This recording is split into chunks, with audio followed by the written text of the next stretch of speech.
Isn't it crazy how these guys accuse people like Sam Seder of being obsessed with the squad? When Sam Seder is like, I don't know, I don't follow every single thing that they do. They're like, why are you so obsessed with the squad? Here's everything AOC ate for breakfast from March 23rd to November 18th. Do you really think it was necessary for her to buy 2 croissants at this diner? You can go on Jimmy Dore's channel or Hickles or whatever. They're obsessed. They talk about the squad constantly.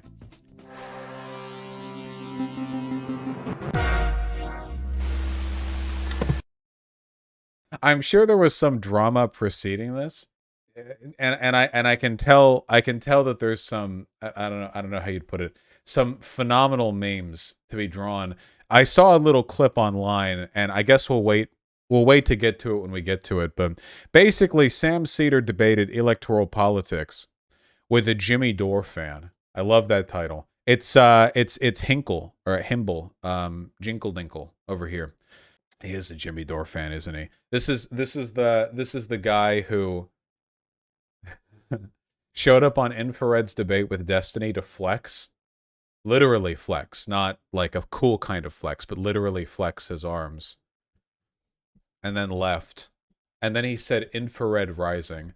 I think my current impression of Hinkle is that he's like a human barnacle, and he just attaches himself to people stronger than him in an effort to leech clout, and he'll adopt any like attitudes, ideologies, language, anything, you know, to bring that about. But anyway, we're debating Sam Seder here, and Sam Seder, whoa, like a well-known boogeyman to these Jimmy Dore types, because he's not 40 IQ, and he's been like remarkably consistent. Yeah, he literally admitted he only does things for clout, so there's not much else to get at there. But anyway, yeah, I think in terms of like his actual ideology, I think Hinkle's probably like probably a fascist, kind of the feel I get. One of those like Russia Today type fascists where like, you know, we need to ally with neo-Nazis to get healthcare, but then they don't care that much about healthcare, and they care way more about allying with the neo-Nazis, and they spend all their time attacking people actually on the left. And they'll be like, yeah, I'm on the left, and let me explain to you how leftism is conservatism or something, you know? One of those real wacky Nazgul types. But hey, Sam Seder doesn't normally do 1.5-hour debates. Let's see how it goes. Oh, I think it was. I got IM'd. We take IMs every day, as you know. Hi, Sam. I got IM'd that a guy named Jackson Hinkle wanted to debate me. It's Jason Hinkle. Already losing. And so we have a fairly open door policy here. People can call in at any time. I suggested that he could call in, or if he wanted to debate me, he could email at majorityreporters@gmail.com or tweet at me. And within an hour after the show was over, that segment was clipped, I think, by Jackson, and he wanted to, and he said to debate. And so we set it up. Oh, guys, one quick thing before we continue. Over under on Hinkle one day being a Groyper Fuentes stan. Wouldn't that be fun? That there's like not a non-existent chance of that happening one day, you know? Like he cycles through all the other fan bases he can leech off of, and he's like, you know, Groyper Nation, America for, you know, I don't know. I feel it could work. He would actually be the most masculine Groyper. So he, you know, be like a big fish in a small pond. I say big metaphorically. I think he's like 5 feet tall. And since that time, Bradley, put up that thing that you just gave me. Over that time, he has been very excited to debate. Those are, I think, from Twitter over the past week. Yes. Oh, please bring them on. So I want to welcome to the program Jackson Hinkle. Do we have him? Yeah. Give me 1 second here. Let me start my camera. Okay. And so, Jackson, thank you for coming on today. I should say also you were very gracious because where can I get him up here on the screen? Do we have him? Yeah, he's up. I've got a weird thing on my stand. Oh, there we go. Okay, so you you sent me an email with some dates, and I've got some I'm a little jammed up with my kids in the month of February, so I invited you onto the program. You were very gracious about coming on, and I appreciate that. And you wanted to, and now is it the case, Bradley? You can take that down. I was told that you are a communist, and so I don't know what you got going there. And so I was told that you are a communist, and that you wanted to come on, and you emailed me that you wanted to debate. This is what you wrote: "Would love to focus the discussion around your support for the Squad. I personally believe the Squad and progressives and it always comes down to that. That's like the line for them. It's like, how do we get healthcare? By hating AOC. The funny thing is, I don't think when was the last time I said anything positive about the Squad on my channel? Right? I actually don't think I ever talk about them. I think the most recent time was I defended Ilhan Omar against some accusations of anti-Semitism, but I think it's been at minimum half a year. I just don't talk about them that much. I even kind of ribbed AOC for the tax the rich dress thing, and I gave her a lot of shit for her voting neutrally on the Iron Dome funding in Congress. So it's they think about the Squad nonstop. I don't know. It's just Congress are sellouts who have abandoned virtually every aspect of progressive principles over the last couple of years. Let me know if you'd be down to discuss this. And I was a little surprised. Are you all right? Can you see the? Yeah, the thing just moved, so I got to fix it. Okay, there you go. All right. So let me just, so that my audience can know who you are. You've got a show called The Dive, right? Yes. Yeah. And are you, and you are a communist, yes? I'm a Marxist-Leninist, anti-imperialist, and American patriot. Okay. All right. And because I have to say, I was a little bit surprised by what you wanted to talk about. The funniest schism was because Luna is like, when I think of Marxist-Leninist, I think of Luna Oi, but Luna Oi fucking hates infrared and Hickle because they're such open chauvinists and like nationalists, you know, for the West or whatever. It's really, really funny. Uh-huh. As a Marxist-Leninist, I guess, but because it seems a little bit focused on electoral politics, from my experience with folks who refer to themselves as communists. But if that's what you wanted to do, that's fine with me. So let's just start with the idea of the premise that the Squad and progressives in Congress, presumably the Democrats, right, are sellouts. What do you mean by that? What I mean by that, and why I think they're not progressive, because that's... Remember, Jackson's only 20. He's a baby. Wait, is he 20? I guess that explains some stuff. I thought he was like 23 or something. I guess that's still pretty young.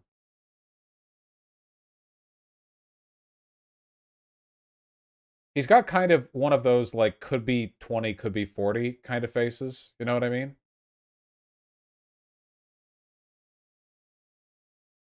The other big thing here is I think that there's 3 or 4 major issues I have with them. Number one being that they could have blocked the passage of a large number of must-pass bills, and they chose not to. And if they had chosen to block those, I think they could have, leveraged their power for concessions, policy concessions. The second thing is I think that they have been directly voting for anti-progressive bills and measures. In some cases, they've even introduced these themselves. They've acted at the behest of the Democratic establishment on multiple occasions, giving their own, campaign funds to corporate Democrats. And the third or fourth thing is basically staying silent and giving Joe Biden support in the face of his pro-war, anti-worker agenda. Okay. It's very specific there, his pro-war, anti-worker agenda. Actually, hasn't Biden been one of the most anti-war presidents in recent history? Pulling out of Afghanistan, and he basically ended the drone war. You can take a look at drone strikes per presidency, and it's insane. Nobody talks about this. It's actually arguably the most surprising good thing that he's done. I'll look for the data later. The drone war has been largely curtailed. So let me ask you this, because I'm trying to get at. I mean, we'll get to the specific things, but when you say sellout, I mean, this is the part that I'm unclear on. What do you think they've gotten from this? Like when you sell out something, right? I mean, what are they getting? I think they're getting preferential treatment from the Democratic establishment. I think the Democratic establishment is playing softball politics with them rather than going as hard as they could against the squad. I think the media has treated them relatively favorably ever since they have started to act in line and kind of toe the line of the Democratic establishment. I mean, they've been able to receive donations and connections with George Soros and George Soros's family for not only their campaigns, but associated ventures like the Sunrise Movement. So I think those are just a few of the ways that they have gotten preferential treatment from the Democratic establishment. It always comes down to the Jews with these guys. In what way? Because as far as I can tell, like, for instance, AOC, Katie Porter's not exactly in the squad, but I imagine you include her in this group. They got actually the opposite of preferential treatments when it came to committee positions. Committees are the most important thing in terms of exercising power. They literally censured Ilhan Omar. They attempted to do it almost. I think in some regards they have been attacked, and there is going to be that friction there. But in some ways, Sam, because you're trying to act like there's no ways that they've been treated preferentially. Just tell me. I mean, they were invited to create dialogue with the Biden administration on a whole host of policies and different policy arenas to influence the Biden agenda. I love how incapable he is of specifics, man. Sam Seder is the worst person to talk to with someone like Hickle, because Sam Seder pays attention to actual like procedural stuff going on in Washington. When you actually talk with somebody who follows this stuff, and all you have is like, well, they've gotten like a chance to influence agendas. Like, what are you talking about? Being brought, like, the Justice Dems are like a fairly prominent group within like the Democrats. It makes sense that they would be able to talk with Biden. You know, if you're a congressperson, you can talk with Biden, I'm pretty sure. There's usually some kind of interplay there to an extent. It's kind of expected that there's some communication. You're part of the same party.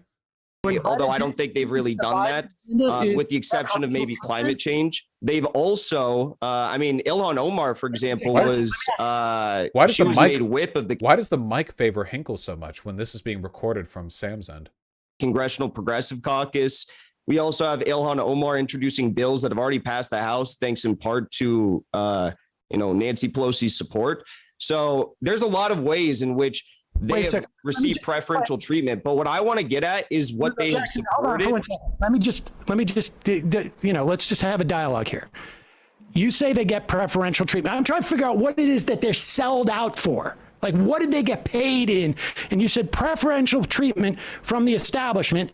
I listed things where they got the opposite, but you're telling me that Ilhan Omar is named the whip of the Congressional Progressive Caucus, and they had the opportunity to negotiate with the Biden administration. That's the preferential treatment they got over other members of Congress?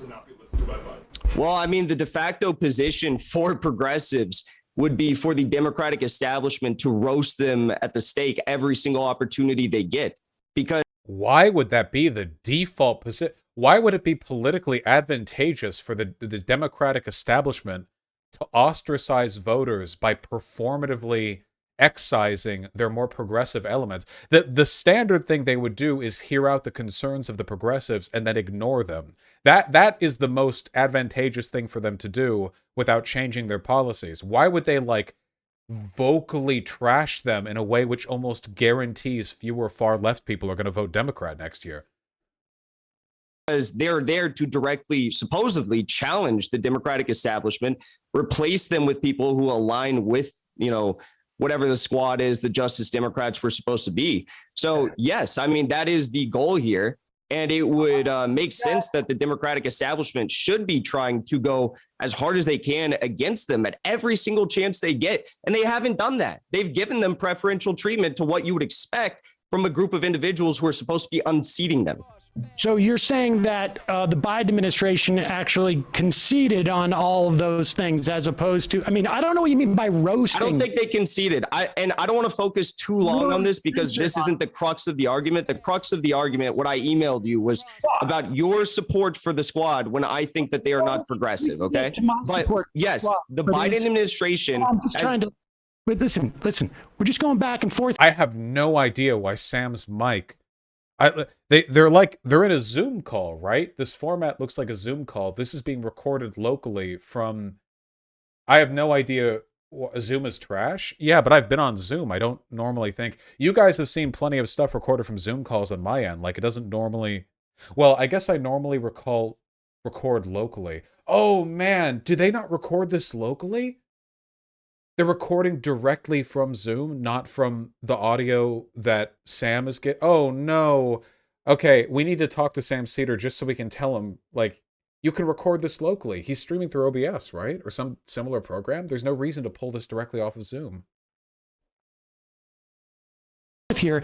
All right, you've made your assessment. Oh, sorry, really quickly, by the way. Yeah, here's the airstrike info.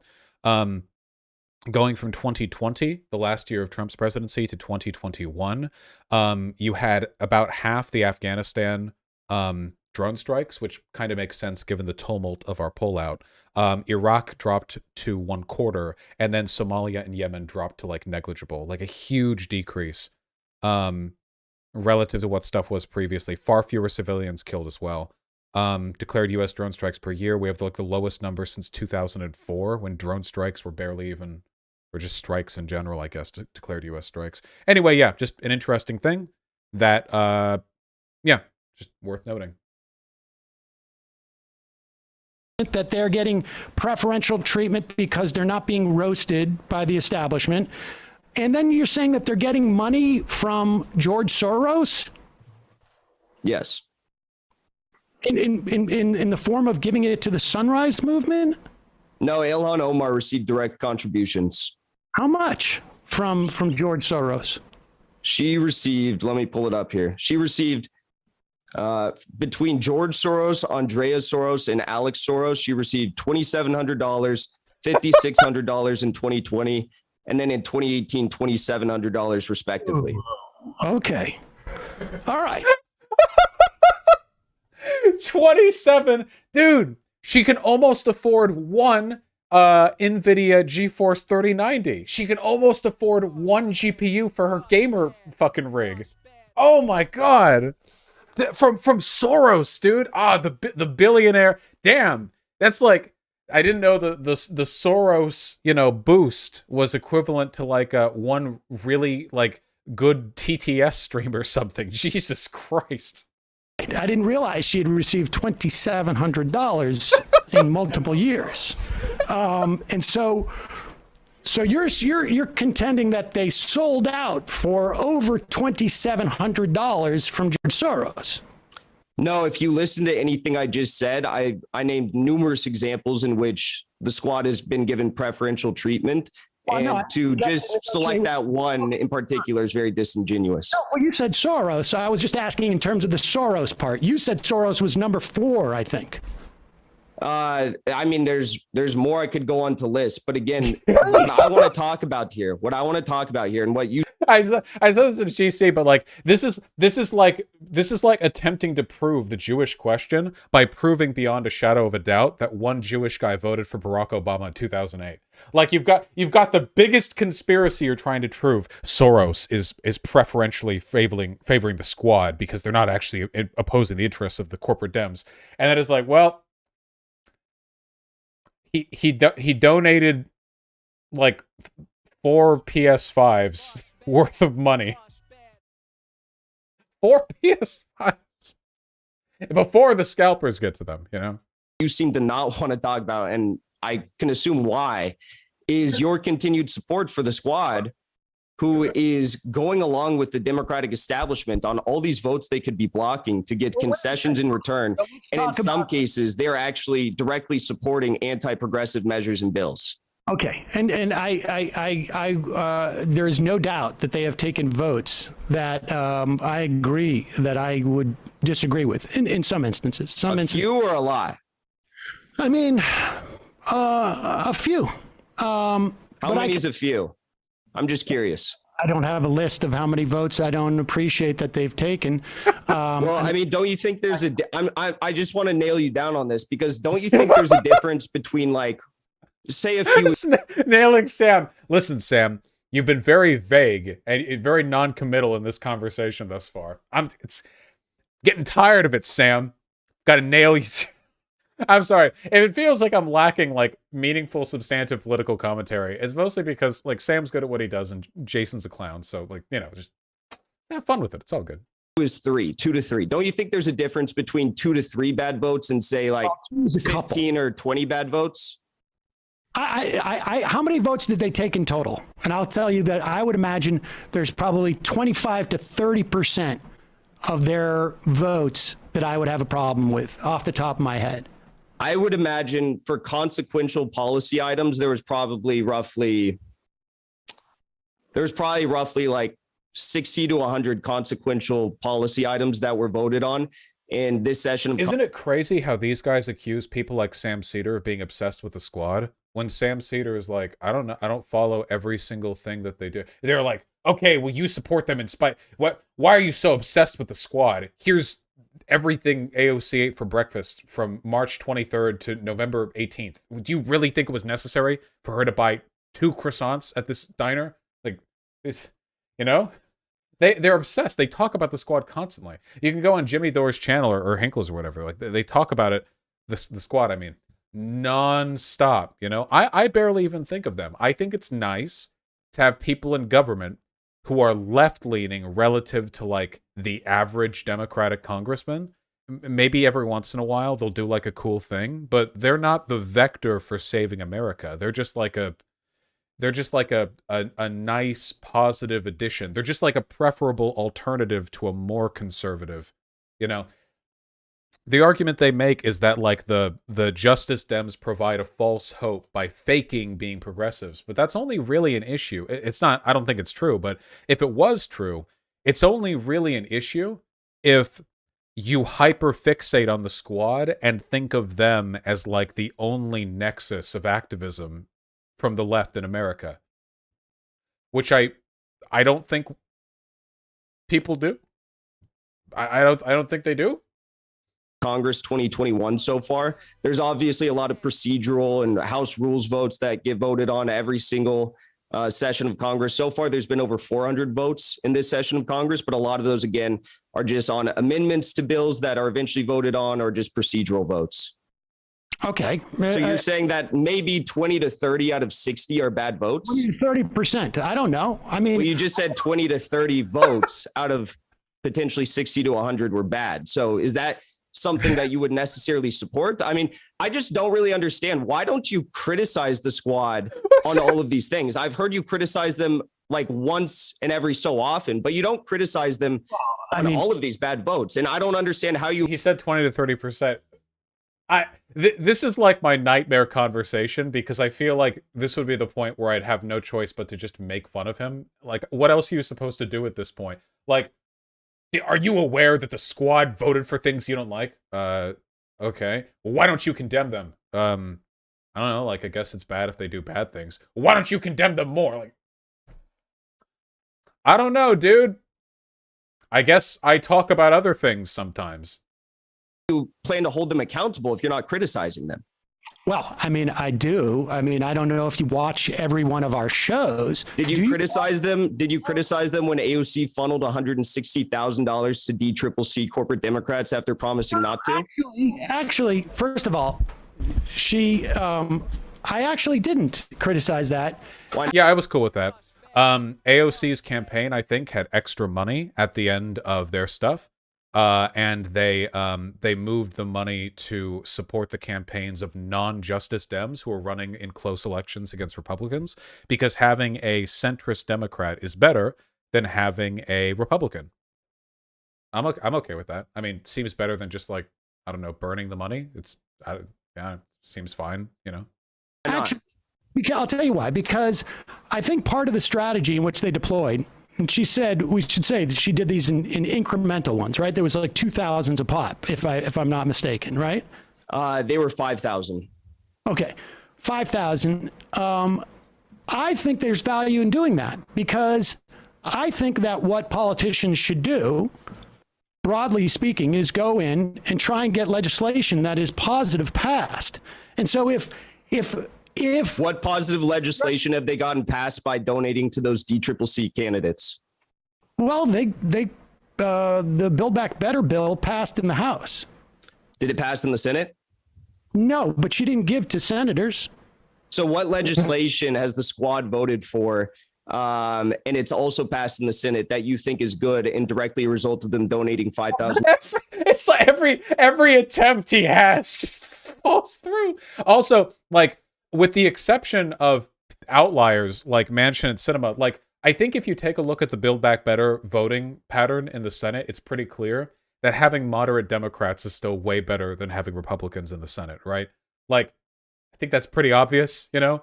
Like, a moderate Democrat is still a lot better than a Republican by a really big margin, you know? The difference between a moderate Democrat, like just an average middle-of-the-road Democrat, and an average middle-of-the-road Republican is several degrees greater than the difference between, like, a Justice Dem and an average Dem. In fact, I would say the difference between Bernie and Biden is almost insignificant compared to the difference between Biden and, like,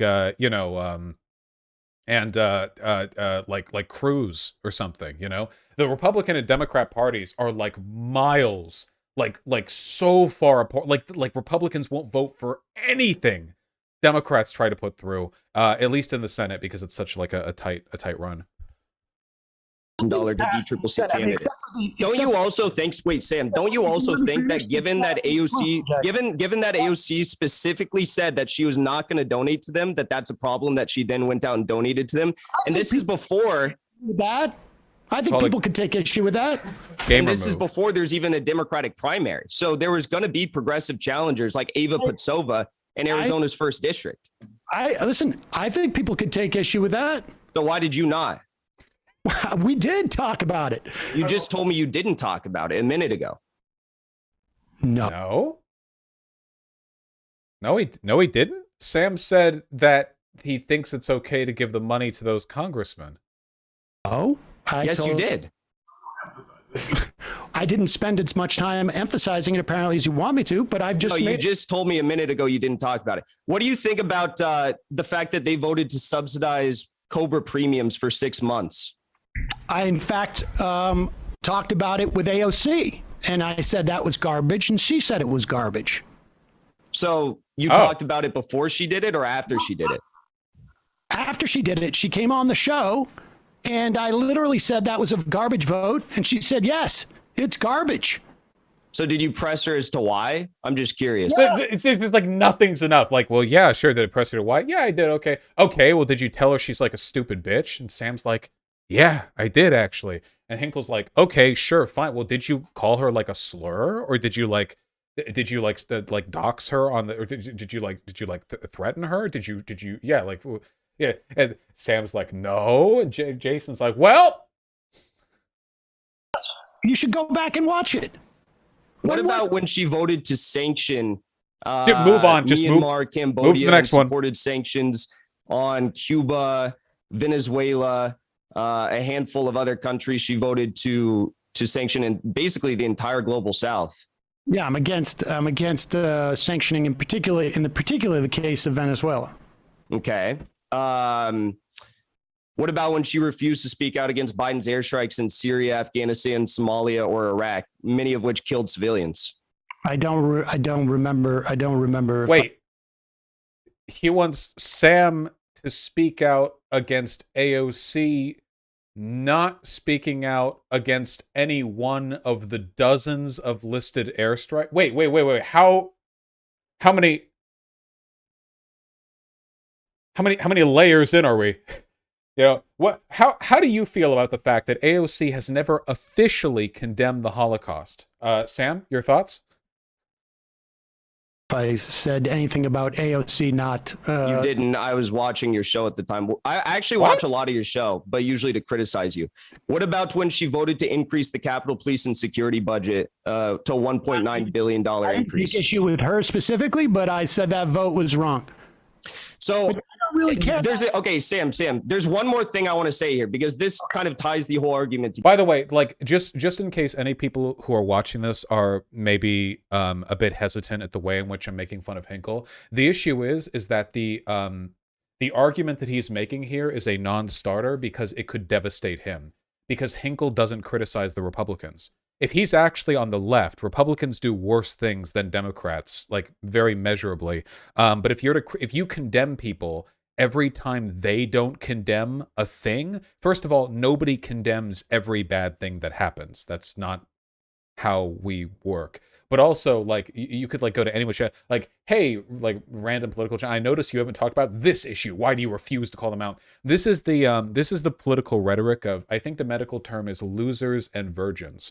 If you don't have any real like way of winning a political disagreement, if you don't have any actual, because if Hinkle actually had an argument to be made here, you know what he would say rather than asking a bunch of questions? He would say, I think the coverage or lack thereof you give to the squad paints them in an unreasonably good light, and I think we should be more critical of them, and here's why. That's what he would do, and then you could support that. And that's an argument, by the way, you could defend. There's a real thing to attack and defend there, a real position you could provide points and counterpoints to. But there's no position being made here. It's just asking Sam why he didn't criticize them on this thing that one time. Like there's nothing to actually get into here. There's no actual point here.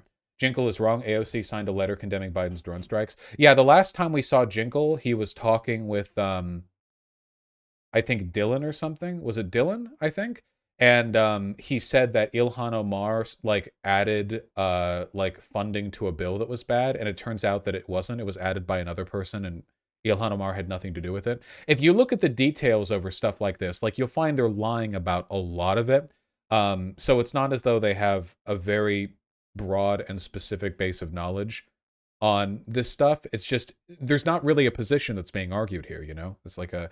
Remember, the only time I ever talked with Hinkle, he came on here to essentially say that the Duma chemical weapons attack by Assad was actually a false flag done by the West, but because that wasn't a position he could defend, instead he just asked questions about why this one guy in one of the orgs that looked at the situation, after Russia wouldn't let them look at the scene for like 2 weeks after the bombing, had some questions about the way in which things happened. And then he didn't seem to understand that saran gas was heavier than air. So that was fun. But yeah, anyway, so in case anyone's wondering, Hinkle is essentially a lol cow. There's no attempt at argumentation from him. So there's not really much you can respond. Oh, chlorine gas, not saran gas, sorry. There's not really much you can do with a guy like this, apart from laugh at him, I guess. Saran wrap. Now, if you put saran wrap on your windows, you can actually prevent chlorine gas from getting in. That's true. That might not be true. Chlorine gas might actually burn through saran. I actually have no idea. Don't take anything I ever say as advice. Together. There's a difference between saying that this vote is wrong and saying that not only is this vote wrong, but they could have leveraged the power that they had on these votes, because in the case of the Capitol Police and Security bill, they could have actually blocked the passage of that bill to get concessions in return. So why are you not saying that? Because you've actually Why gone aren't you out on the saying this record thing? previously, Jackson, and you have said, Jackson, let's have a debate here, okay? You're listing off every single time I haven't criticized AOC over the past. well, the question is why? Childish. Well, I've made it quite clear. I don't care. You don't care about what? Let me ask you this. You don't care about what? No. What don't you care about? What don't you care about? The increase in the Capitol Police, I don't think is that relevant. Why don't you think it's relevant? There was a leak yesterday from Capitol Police that shows that Capitol Police has intelligence units across the country that are creating dossiers on Congress people and their staffers. You don't care about that? I think that's a problem. That came out yesterday. Yes. The increase in the Capitol Police after Would the funding lead to that? An increase in funding? I feel like if that apparatus existed before any funding increase, you know? The funny thing is that Hickle defends the January 6th attack, or I think, does he defend it, or does he just, like, it wasn't that bad? He does something with it. It's always, if it's not explicit agreement, it's like a, well, it wasn't so bad. Americans had a, yeah, downplay it kind of thing, you know? Is it bad? I agree with Jackson a lot. Shoo, it actually is, yeah. Shoo, you gotta understand, and I'm sorry, and I'm gonna be harsh to you here, okay? Jackson's an idiot, and he's far right. The only reason you agree with him is because you're susceptible to the thin veneer of populist messaging he uses to deliver criticisms of people on the left without providing any substantive. You know this. You've said in my chat that people who do nothing but attack SJWs, but never offer any substantive, like, beliefs besides that, their channel becomes an anti-SJW channel, and their people are going to be, like, reactionary or far right or conservative or whatever. Like, it's very, like, clear to see this. Okay, but I'm not bonehead, I don't hate squad. Yeah, but shoot, the problem is like, it's like the red pill on Reddit. Everything good you get from the red pill, the idea of being confident and, like, taking care of yourself, you can get from not weirdo cult things, you know? It's like people who will defend the virtues of really bad systems because there's always some nugget of truth or whatever. But in terms of this, what are we talking about here? You know, criticize this, criticize that. You can criticize this stuff without, I guess the point I'm getting at is, like, every time they bring up a good point, they're doing it to promote a bad message. You know what I mean? Like, imagine a Nazi YouTuber who spent their whole channel, like, drawing attention to all the bad financial crimes of, like, the Rockefellers and the Goldsteins, you know, Goldman Sachs and Soros and all that. And they never talk about any other financial crimes, and they never even prescribe any leftist solutions to any of this. They just talk about the times that people with, like, Jewish names did things, you know. And you can look at those videos in a vacuum and go, okay, well, yeah, I agree the Rockefellers were bad guys, right? You know, this is bad. But the messaging, I mean, if someone were to go, well, I think this channel has some good points, you know, I think you could be suspect of that because they're very clearly not interested in positive economic messaging. They're interested in, in dog whistling the JQ. After they were overrun, you know what? I just don't think it's that big of a deal. What I think is a much bigger deal in my mind was the opportunity to raise millions of children out of poverty, which they're not going to be able to do, but because, like you say, because they let it lapse. No, they didn't let it lapse. The child tax credit, they let that lapse. And they could have potentially blocked that from lapsing had they leveraged their vote. Had they leveraged their vote. What are you talking about? I'm talking about a number of votes. Do you understand the idea? Do you understand the idea of force the vote? Sam, wait, hold on. I'm sorry. Shoot. Literally all the primaries was push the Dems left, vote for Joe, then we can bully him. Where did that go, Lamau? Okay, shoot. The issue is that the vector through which... Shoot, wait, hold on. Wait, stop, chat, stop. Shoot. The point was to move the Democratic Party left by exposing how bad Biden is in terms of his ability to fix the problems in America. And shoo, it worked. Centrist Democrats can't fix the problems in this country. What you're looking at right here is the effect of a positive strategy. But what you do with this then is you try to push people left. You take this energy and this discontent, you push people left. Jinkle pushes people to the right. That's the point.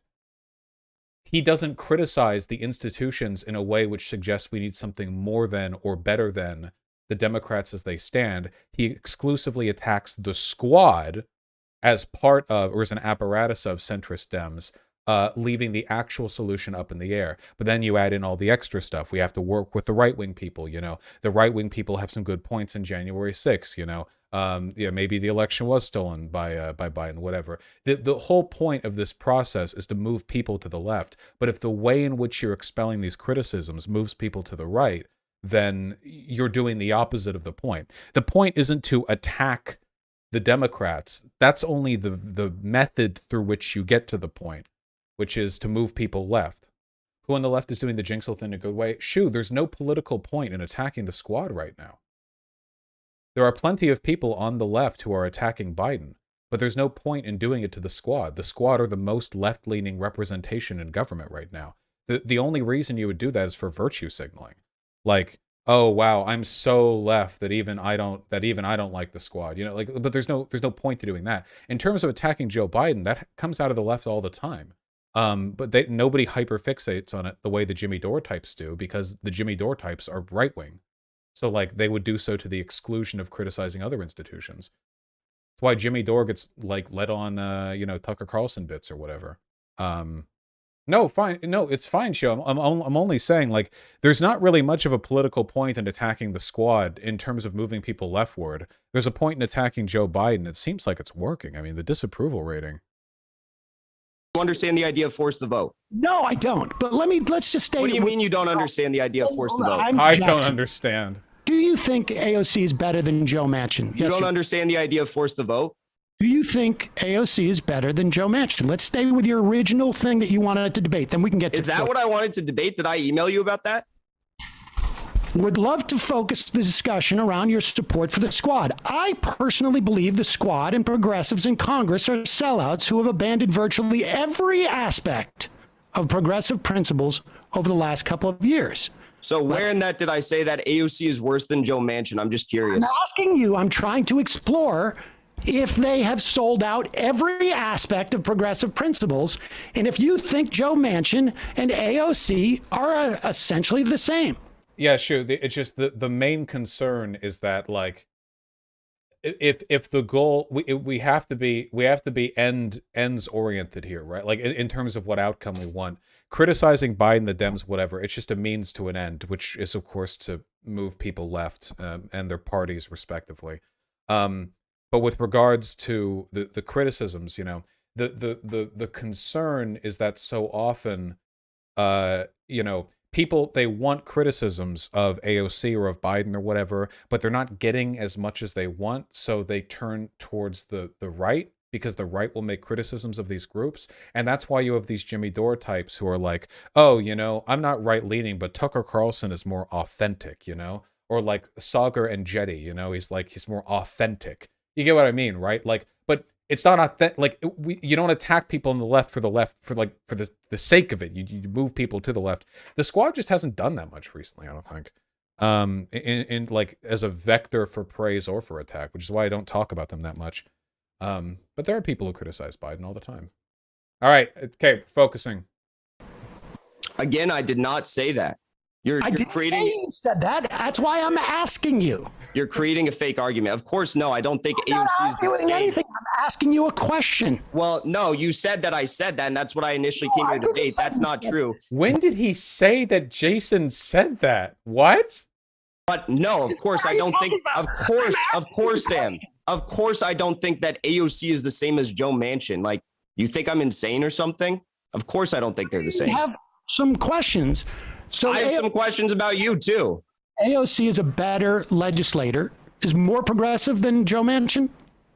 I think she's a terrible legislator because she's allowed roughly 18 must-pass or near must-pass votes go through without blocking them in instances in which she could have actually blocked the agenda from going through. Okay. Do you think AOC is more progressive than Joe Manchin? That's not what I came here to debate. Oh my but of God. course, yes, I do. Explain to you why I support. That's not what I came here to debate, but of course I do. Yeah. Okay. So the reason why I support the squad is because I think she's better than people like Joe Manchin. The squad. So I think that my problem with that. Ilhan Omar and Rashida Tlaib and are better than Josh Gottheimer. So you're basically saying, well, AOC is better than the lowest bar we have in the Democratic Party, so that's why I support her. By that logic, do you support Nancy Pelosi because Nancy Pelosi is better than Joe Manchin?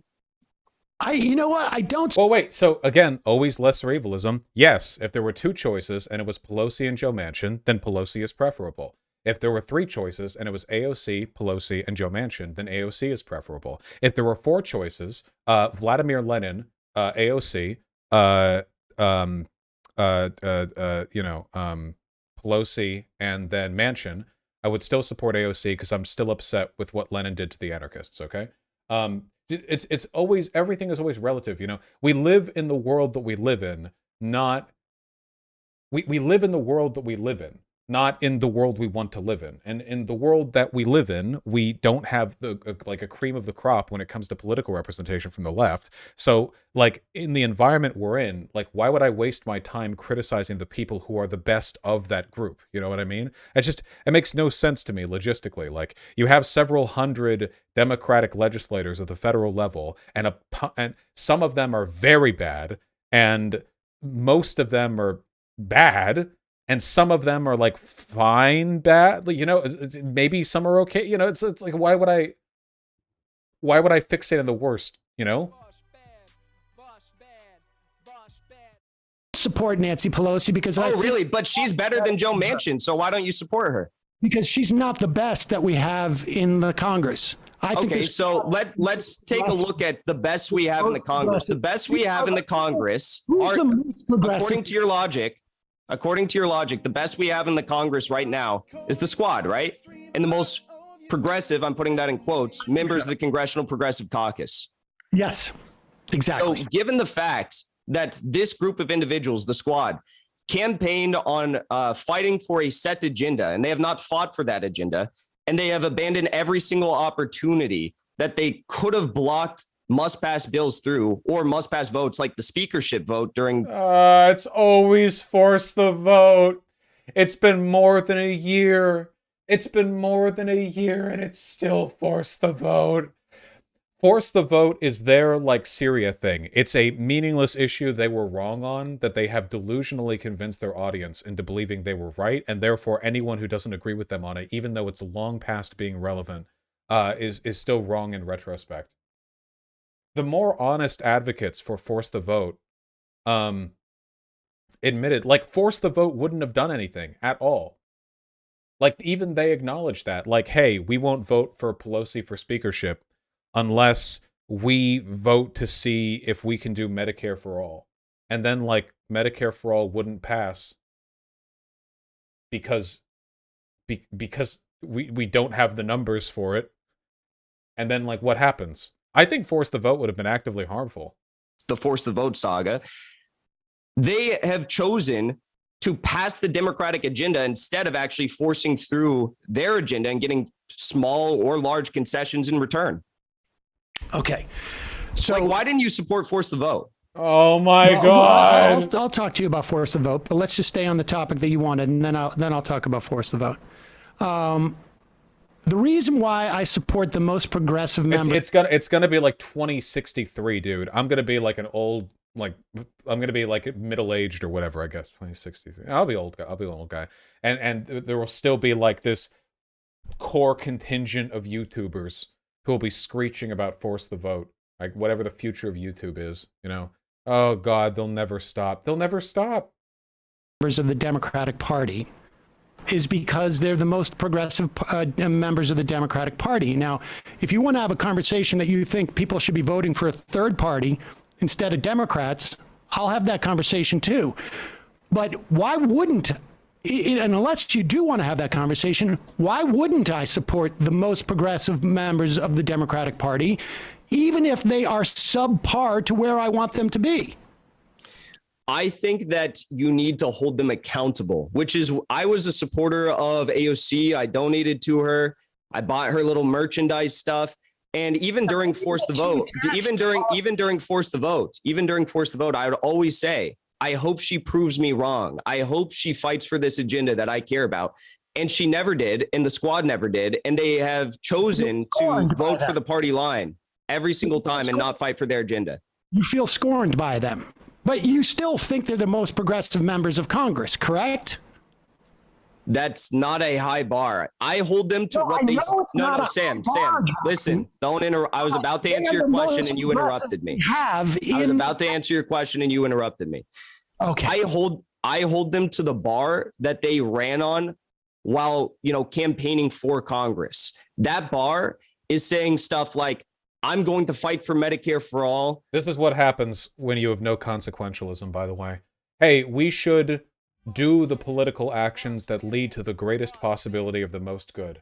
No, instead I will hyperfixate on the most good people already in Congress, and I will dedicate my entire political career to attacking those most left-leaning people for not doing all the things that they said they would, even though no politician has ever managed to do all the things they said they would as a senator or congressperson, because it is a collaborative institution where one person does not command sole power over that institution. We can't wait 100 more years. We need to fight for it right now. Saying stuff like, I don't care if I'm a one-term congressperson. AOC said this. I don't care if I'm a one-term congressperson. I'm going to fight for my agenda or essentially go down trying. That's what I hold them to. Okay. Why don't you? I mean, I have issues with votes that they have taken at times. They are the most progressive members of the Democratic Party. And until there's more progressive, people who are more progressive than them, they're the best we have. I don't get attached to politicians like you seem to have felt like you're scorned by them in some way. And I just don't care. I don't think politicians have principles. I think they go in and they get the best that they can do. Sometimes I think that they make mistakes because they're not smart. Oh, what was that? They can do. Sometimes I think that they make mistakes because sorry. They're not smart. Sometimes I think some of them are just completely sold out. I think there's a lot of sellouts in Congress. In fact, Ilhan Omar was on the program last week, and she specifically said, there's a lot of people who came in progressive who are corporatists now. And I don't know who exactly she meant. I have some ideas. I suspect Nancy Pelosi was one of them. So my theory for that type of person, I don't think this is cinema. I think that cinema is just maybe possessed by a demon. I think my theory for this is that a lot of people get into politics with like very strong aspirations for change. Keep in mind, guys, the phenomena of people being like meaningless corporate ghouls is not something people are born into. That type of stuff is created. That's cultivated. I don't think like Hillary Clinton started her life as that type of person. I imagine that everyone, even people like Pelosi and Hillary Clinton, probably were fairly, not that their politics were super left-leaning, but at least ideologically they were fairly, engaged. You kind of have to be to get into politics, but you get jaded. And I think one of the things that gets people jaded is that it's a very jading environment. You see people sell out constantly. There are constant material incentives to just like go with the flow. Don't like rock the boat. Don't try to be an ideologue. You see people's ideologies get whittled away until they're perfectly compliant with broader corporate or party interests. And I think that people who can resist that for a long time, like Bernie Sanders, are by far the minority. I would expect that eventually most people who get into politics, even if they're very left-leaning to begin with, will eventually be whittled away in that respect, which is why electoral politics is not the vehicle for meaningful long-term change in the system that we live in. The system we live in is like a highly erosive one, and all the prettiest, all the prettiest statues in the world get eroded down into formless blobs after a few years, most of them at least. Bernie's made out of diamond. You can still erode diamond, right? What would Bernie be made out of? Bernie is a great tree, okay? And the erosion doesn't affect him because he bends with the wind, and his strong bark protects him from the dust. I don't know much about how erosion works. Okay, let's continue. And so I don't get attached in the way you do. So your notion of my support for them, I didn't donate to AOC. Chad. I didn't get as attached to them as you did. I take them. They are politicians. I look for the most progressive politicians who are in a position to either win or to implement policy. And yes, they have largely failed. Joe Biden has failed. The Senate has failed. The Senate leadership has failed. I think Pelosi failed. I think it was a mistake for them to vote for the bipartisan infrastructure bill. The Progressive Caucus has failed. In fact, I think that, one of the things that I am hoping, and, to the extent that The thing that sucks about this is right now, Jason Hickle probably thinks of this as a concession from Sam Seder, as opposed to an acknowledgement that it's possible to engage in political action without, constantly supporting every individual and, believing no one will ever fail. He probably thinks of this as, a W. can pressure, there's only so much pressure I can bring to bear on politicians. But one of the things I'm hoping that they do 9,000 is that people. they actually Love you implement guys. some voting requirements, some litmus tests to be a Progressive Caucus member. I think that's a great idea. But Sam, first of all, you just said a lot there. Brought So up that idea? You know who brought up that idea on this program?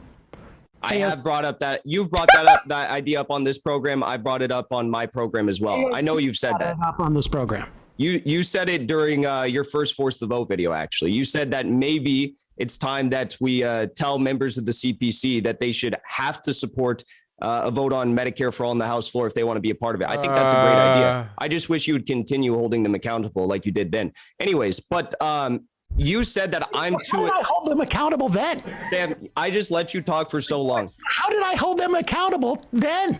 You want to go into this? Jackson, what do you think is going on here? You held them accountable back then by going out on your program and saying stuff like honestly, stuff like is influencing them. We could push House progressive members to leverage their votes. It is worth it right now, tweeting at some of the top progressives, people who are supported by the Justice Democrats in the squad. The more of a stink we make, the easier it is for progressives to leverage it because they can simply say, look, I have my own pressures. So I think it's a good idea to do this, to force this vote. This is what political action is to them, by the way. These are the people who are so left-leaning. This guy calls himself a Marxist-Leninist anti-imperialist. What can we do? We can tweet at them, It's so obvious. The radical affront is just a cover for the fact that they don't know how politics works and they don't know how to engage in it. Yeah. So why did you not say that or make a stink about this during the vote on the adoption of House rules or the congressional budget or the American Rescue Plan Act or the For the People Act or increasing the Capitol Police and Security budget or the... Is he reading from a script? I'm trying to follow his eyes. Some people in chat have said this. Is he reading from a script? Damn, imagine coming off this stupid when you have materials prepared. He always reads from a script? God damn. I guess that would explain why when you talk to him, it just feels like an NPC dialogue tree. 12% increase in the State Department and USA. No, I'm not done. 12% increase in the State Department and USAID funding that they all voted for. The Legislative Appropriations Act, Combating International Islamophobia Act, all of these things, the Infrastructure Act, increasing government funding, all of these things, Sam, I'm done, but let me just finish. I let you talk for so long and I don't interrupt you. I just expect a little bit of respect in return. All of these things were passed by a margin of roughly 6 to 10 votes in the House. These are all things that the progressives could have banded together, or in some cases banded together to stop and get concessions in return. Sam, please stop interrupting me. No. Stop interrupting Sam, me. you're being very rude. You listed off a bunch of votes that you presume I'm against. No, problem with the State Department getting more funding. No, you don't. You don't have a problem with that? With the State Department getting funding? No. A 12% increase. I mean, a 12% increase, 11% increase, 13% increase. You don't have a problem with the State Department, who is, leading coups across this world, who is launching. Oh my God. He thinks the money that goes to the State Department, like, gives the State Department more coup money that they use to do coups. Oh my God. He knows the State Department is bad because he accuses everyone he dislikes of, like, being on its payroll. So he's like, oh yes, the coup money. The coup allow the annual coup budget.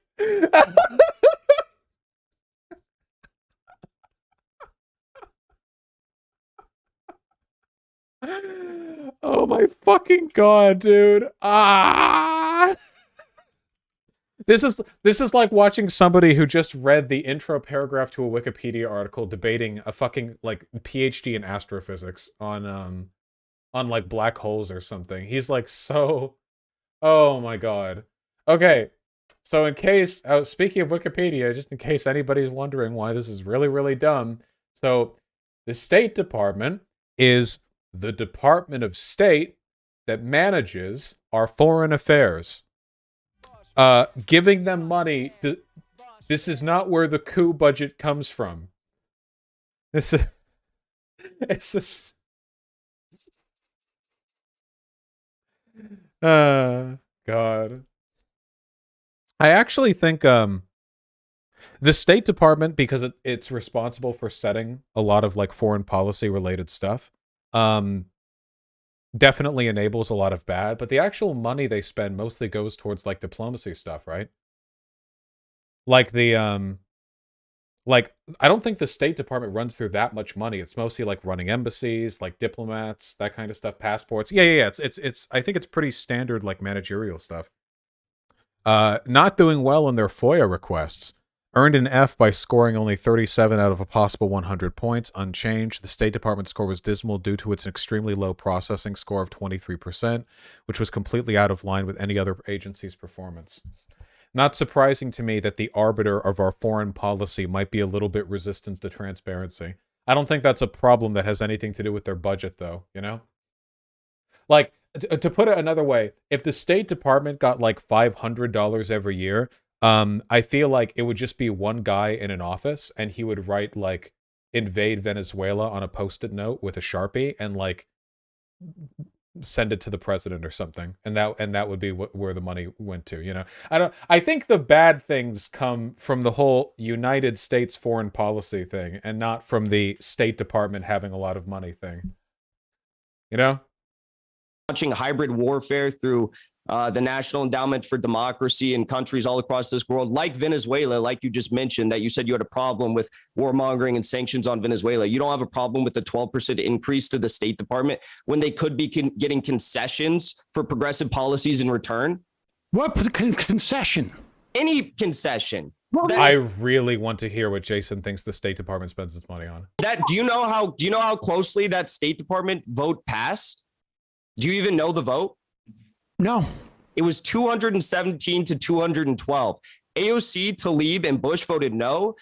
Presley, Omar, Bowman, Jayapal, Khanna, Lee, and Porter voted yes. So had three more progressives who voted yes, voted no, they would have been able to defeat the measure temporarily or, forever, because I don't support an increase in the State Department, unlike you. Okay. And they could have blocked it temporarily and gotten concessions in return. Increased on the State Department budget. So why don't you think it was a good idea to at least temporarily delay the passage of that to get concessions? What I had more of an issue with was the... No, wait, I want to hear you answer that. Authorization. I don't care. Jackson, I don't care. I do not share your concern about the 12% increase in the State Department budget. I'm not asking you to care about that. I'm asking you to care about the fact that they could have delayed that. They chose not to. And by choosing not to, they abandoned an opportunity to get a... Okay, so this isn't how that works, okay?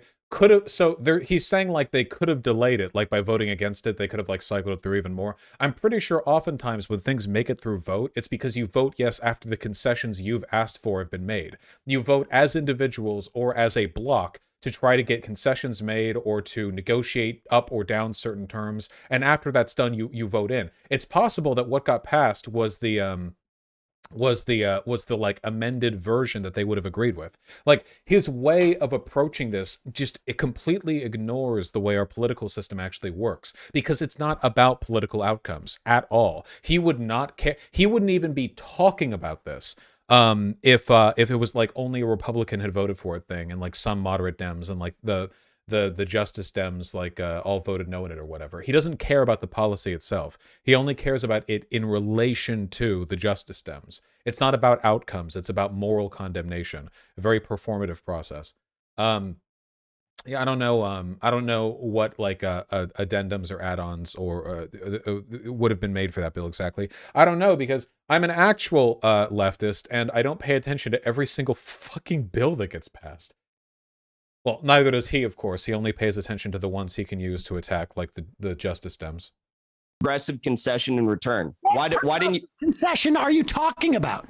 Any progressive concession. You've listed things Just like getting any. better committee assignments. Wait. Committee So assignments? you think they're going to get a better committee assignment if they hold up the vote on a State Department budget? That's what you've said in the past regarding the speakership vote. I think there's other progressive concessions they could have gotten in return. I think, they could have gotten votes on given policies. I think they could have gotten Biden's agenda potentially.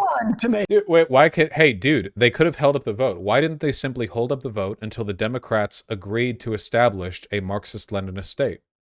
I thought they were supposed to be leftists. Why didn't they just do? Dude, why didn't they just stand there and go, "I will not vote for this until we establish communism," and then we would have communism? But they chose not to do that. Thus, we don't have communism. Hey, what about Sam? Listen, what about a $15 minimum wage for all Americans? That's not even a progressive agenda item. That's something Biden. As an addendum to the State Department budget increase? Oh yeah, just settle that one in. Oh yeah, dude. Here, 12% on the State Department, and also federal minimum wage increase. Oh yeah, I'll vote yes in it. We have a lot of leverage with our like 3 votes. It passed the House, but establish communism. Biden ran on minimum wage. Yes. Not get through the Senate, Jackson. But don't you think it would be important to at the least get a vote on that in the House? On the 12% State Department budget increase?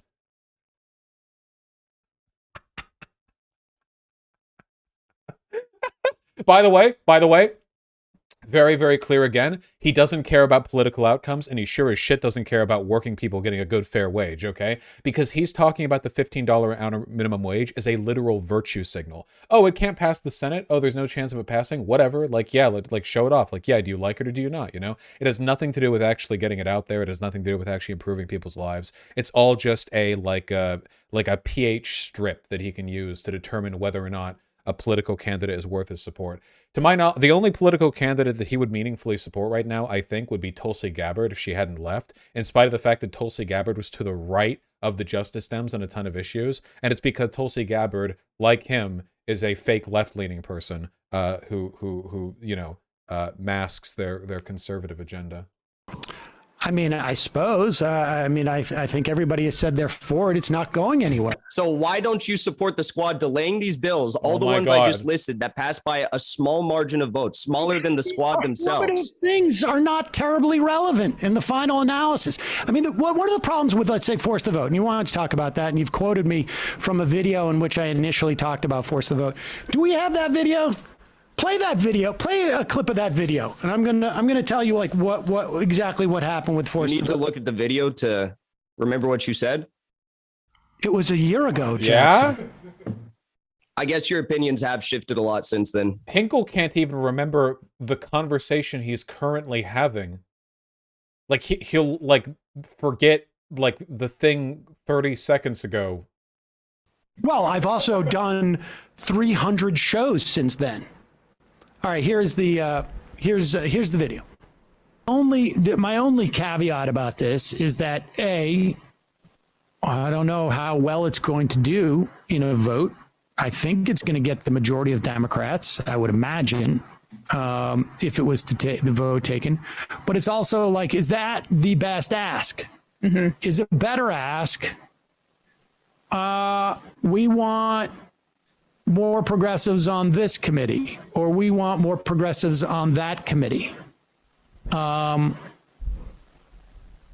at the time, for the time being, and I need to read more into it, but I think the idea is that it is worth, right now, I think, this is one of those few places like where Twitter actually means something.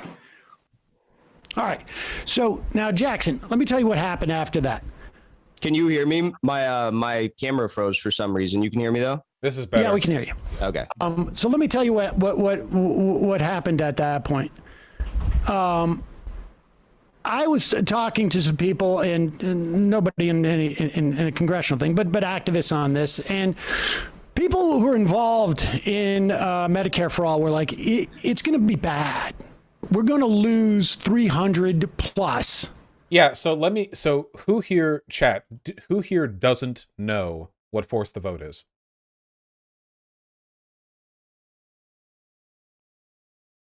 Okay, so let me just explain, because we're going to be hearing about it for the rest of our fucking lives. Okay, this is basically what they're complaining about, okay? So basically, it was about a speakership vote. Pelosi is the speaker at the House. That's how it works. She's the one the Democrats vote in. Since they're the majority party in the House, Pelosi is the speaker. That's a voted position. She gets voted in. Now, the vote was coming up, and it was known that if the entirety of the Justice Democrats withheld their votes, they would not have the majority necessary to appoint Pelosi. Instead, it would be Pelosi first, and then the Republican speaker role second, but neither of them would have sufficient votes to actually be the Speaker of the House. Essentially, the Justice Dems had the ability to hold up the process.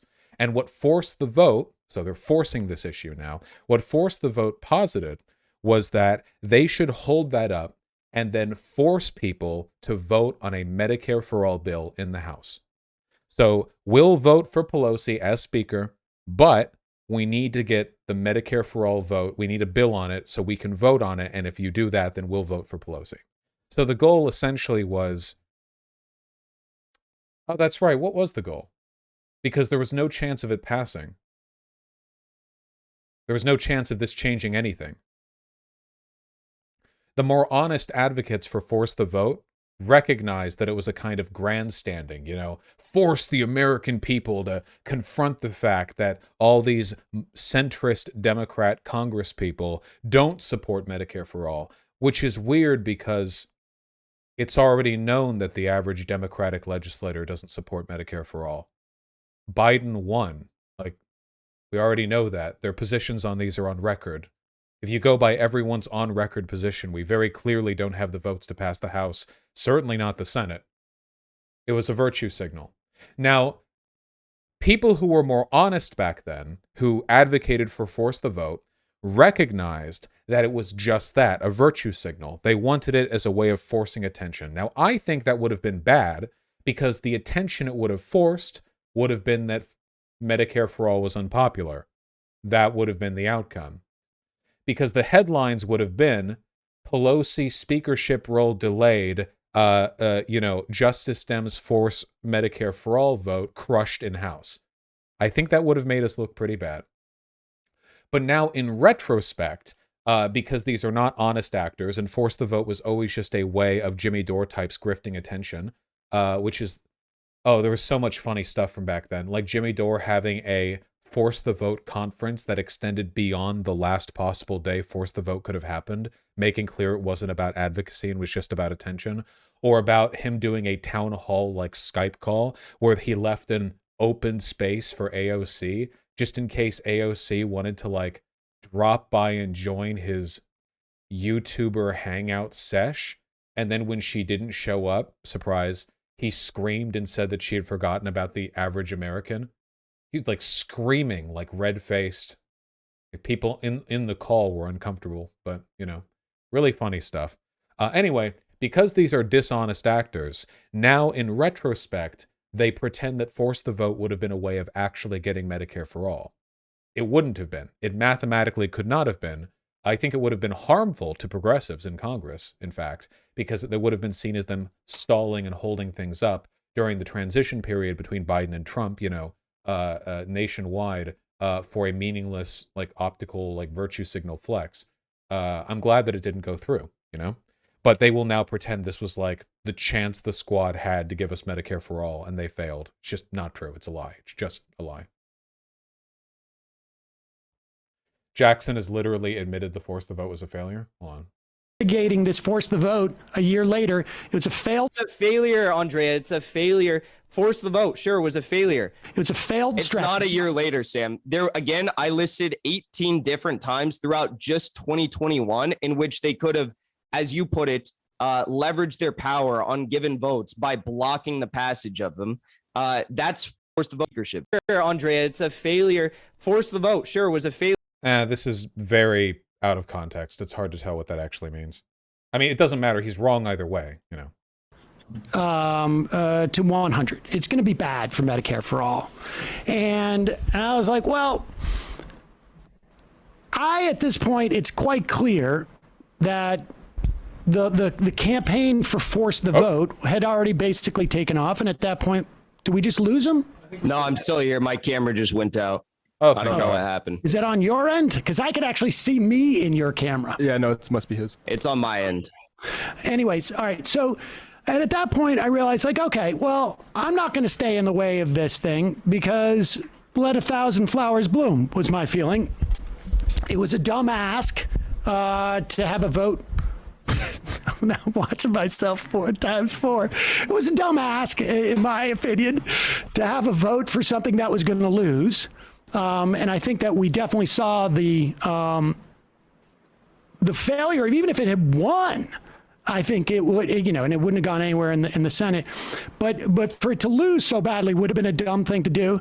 And then all of a sudden it became this sort of litmus test. If the squad is not using this to do a dumb performative act, then they're sellouts.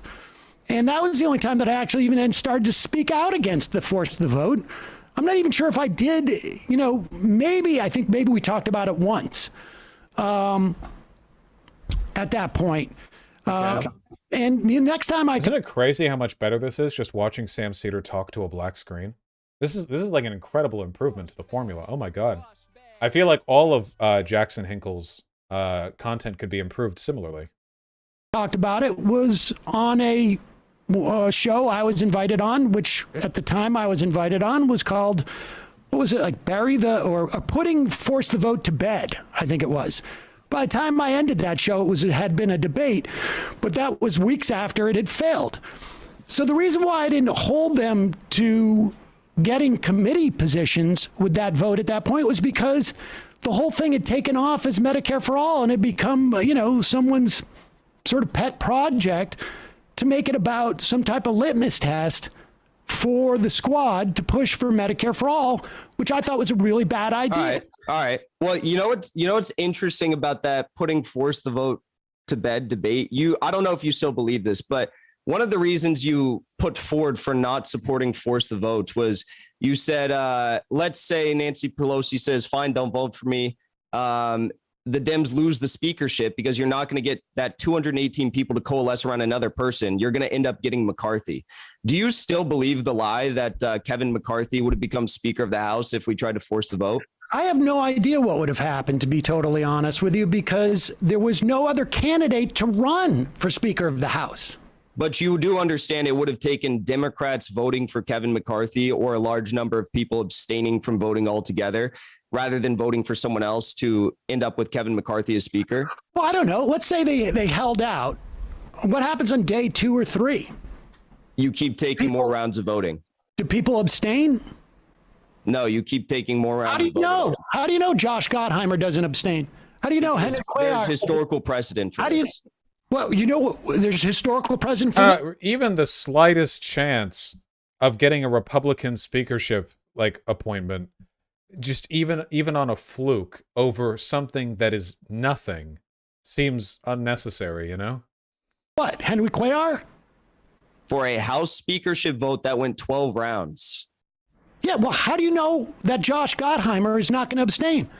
How do you know that Henry Cuellar is not going to abstain? Because that would mean a Democrat is voting for a Republican. That's not going to happen. Have you seen Henry Cuellar's voting record?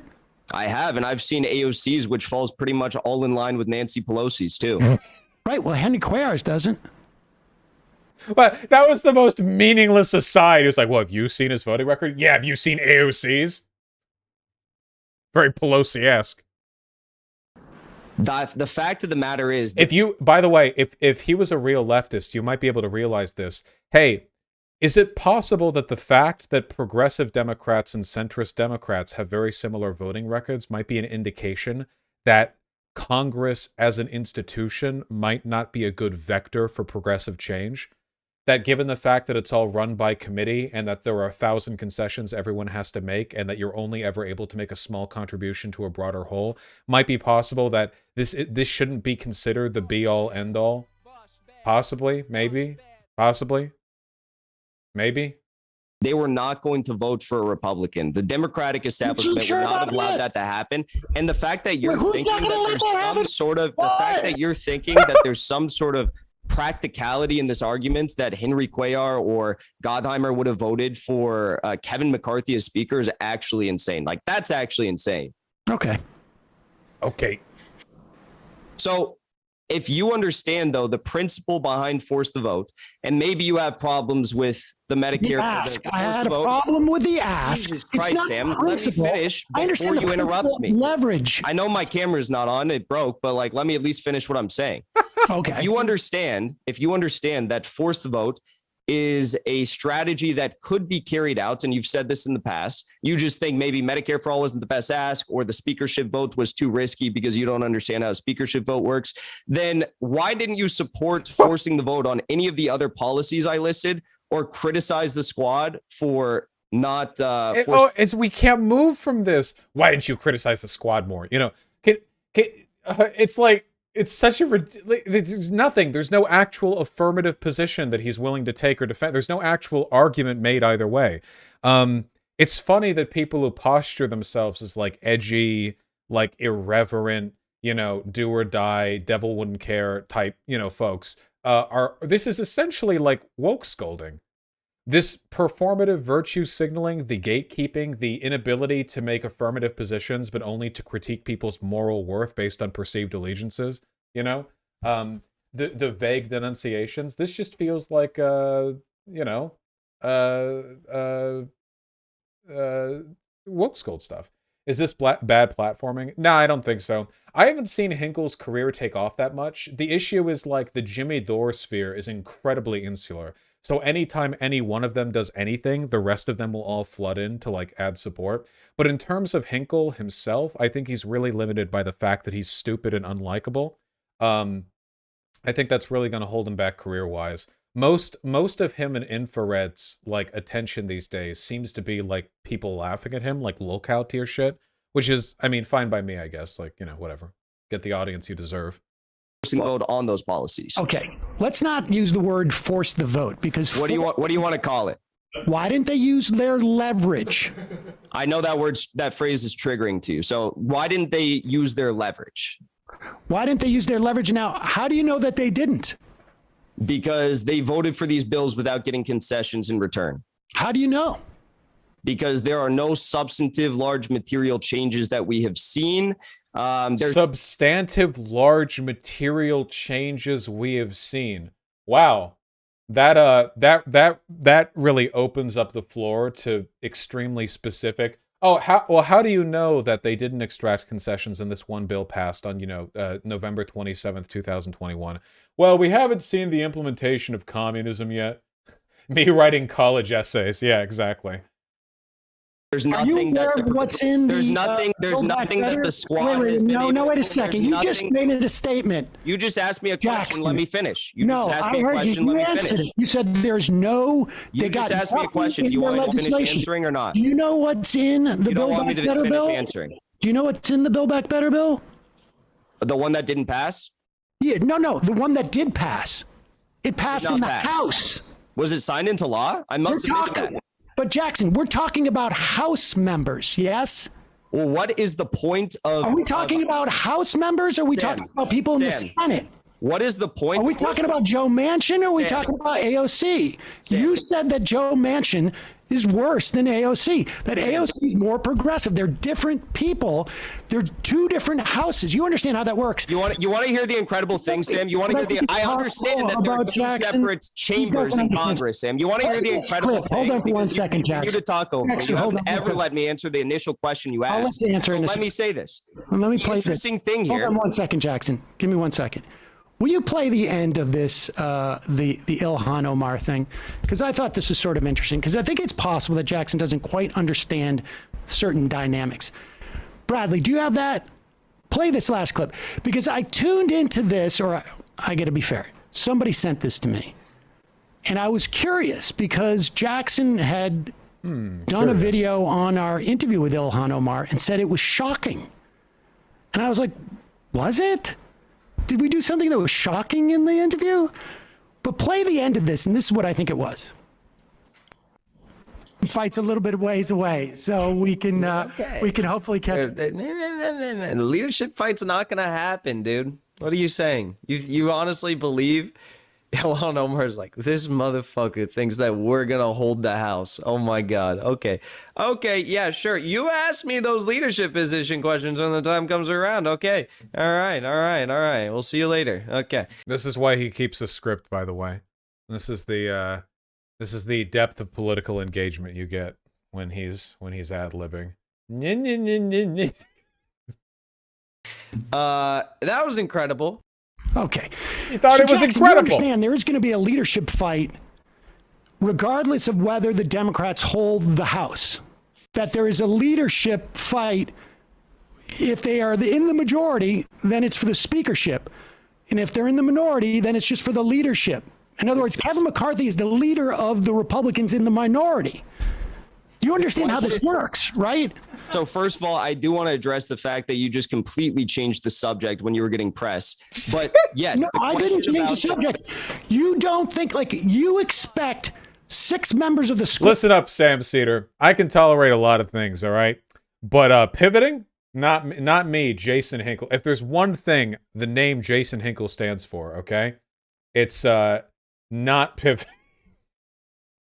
Throwing stones in a glass house. This isn't those aren't stones, and this isn't a fucking glass house, dude, okay? These are like chunks of iron ore in a house of like the transparent breakaway sugar glass that stunt artists use in Hollywood movies. You know? You can break through real easy without hurting yourself. Squad to change the votes in the Senate, and it doesn't work that way. When did I ever say that, Sam? Well, because you said, what concessions did they get? And I said they passed the Build Back Better bill, which you didn't seem to understand in the House. And they did pass it in the House. And then you said, well, it wasn't signed into legislation. And I said, that's because it got stopped in the Senate. Okay. And 6 members of the House cannot control. I'm trying to be really respectful right now, but you continue to talk over me and interrupt me. Let me go. Let me go. So when you talk about speakership votes, that implies that there's going to be a Democratic majority. I spoke about leadership votes. Second of all, leadership votes. Second of all, play it again. He didn't hear it. Second of all, play it again. Hold on, I'm going to mute you if you play it again. I'm trying to talk about. It's my show, ding dong. Okay, I'm gonna go off and say what I'm gonna say about what I've been trying to get out for 5 minutes now, but you've continued. Well, you can do it again. Why would you say that when you're on the majority report? I'm gonna mute you. I know he's live streaming to some people right now, but like, oh my God.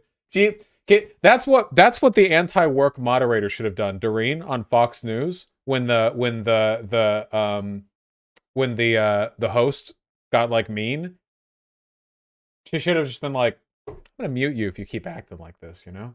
But you just misspoke. You said I said speakership and I said leadership. So let's play it again. You think that even if the end of that conversation, the end of the conversation was about leadership, and it was do you think that's that's not going to happen, dude? What are you saying? You honestly believe Ilhan Omar's like, this motherfucker thinks that we're gonna hold the house. Oh my god. Okay. I didn't say that. Okay, yeah, sure. You asked me those leadership position questions when the time Leadership. comes around. Okay. All right. Okay. So, is all going right, so on? Jackson, continue. You'll have to unmute yourself, Jackson. Is he still muted? He may not come back. Oh no, he has to come back, right? He's. Oh, is he not? Wait, is he not? Ask him to unmute a few more times. you wanna unmute? It might be the complex setup. Wait, it goes on for a while. He's got a pretty crazy setup going on. All I do is see He does? myself Okay. twice. Did he go away? He's still on, so. All right, well, Jackson, if you want to come back, you can come back. If not, we can say goodbye. Or we can keep him on if we want. Yeah, I'll just keep him in this side. He Oh, crinkled am the I still Hickle. on his screen? Still on his screen? Yeah, you are. Okay. Watching the Majority Report setup reminds me of when I go on the Drunken Peasants podcast and they still use Skype for some reason. I feel like I'm peering into like an anachronistic kaleidoscope. Jackson muted himself to go open his window.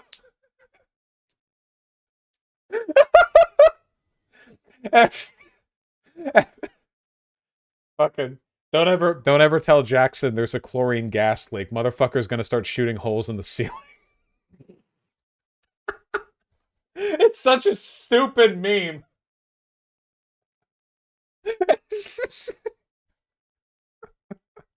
Do number, what's this one?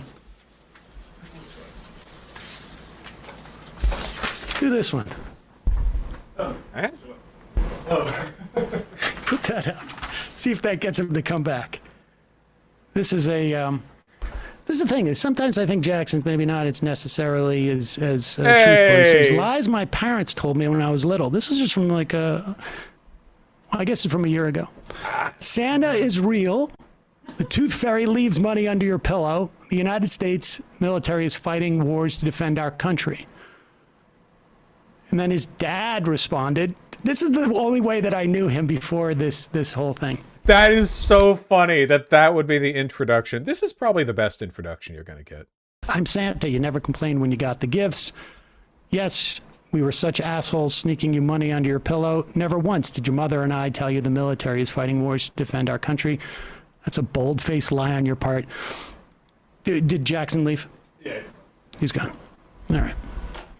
That's too bad. Because I wanted to ask him about that, because I can't believe he had a printout of that tweet. The idea that Sam Seder would see a funny tweet like that and then have it physically printed out is just the most amusing, like, adorable boomer shit in the world, man. as a parent, I want to know if there's actually tension between them or if that was funny, because I feel like I would do that to my kids at one point. But all right, let's take a break, and we'll come back and wrap up the show, and maybe Emma's just come back in so we can do this show. Get Jackson back. I don't think he wants to come back. No, I think that. Well, I mean, I think we'll put it down to the technical confusion that he had going on there. Yeah. Maybe it was difficult to unmute. But yeah, I think we got all the points covered. I think so. We didn't get to the squad is the spear point of fascism in the United States, but maybe I can. Do you want to give him that opportunity to say that? We should allow. Let's play that. Yeah. Well. Which part? Do we have the squad is the fascism? Yeah. It's not just that they're worse, that they're better than Manchin, but they're also the vanguard of fascism in this country. See, this is the thing that I think was like a little bit disingenuous. I feel like there's a little bit of Mott and Bailey, if people want to look that up, debating term, where you take a stronger position in one time, then a more defensible position when you're being called on it. But here's a little bit on the squad. Are Gotcha, Democrats the new fascists with their COVID concentration camps? I think that, as I've said before, and I literally got, it went semi-viral on Twitter when I said it, but I stand by it 100%. I said that fascism in the United States will come from progressive, like, woke circles, like the Squad, for example. I truly believe. Is Shu still here? This is what I mean.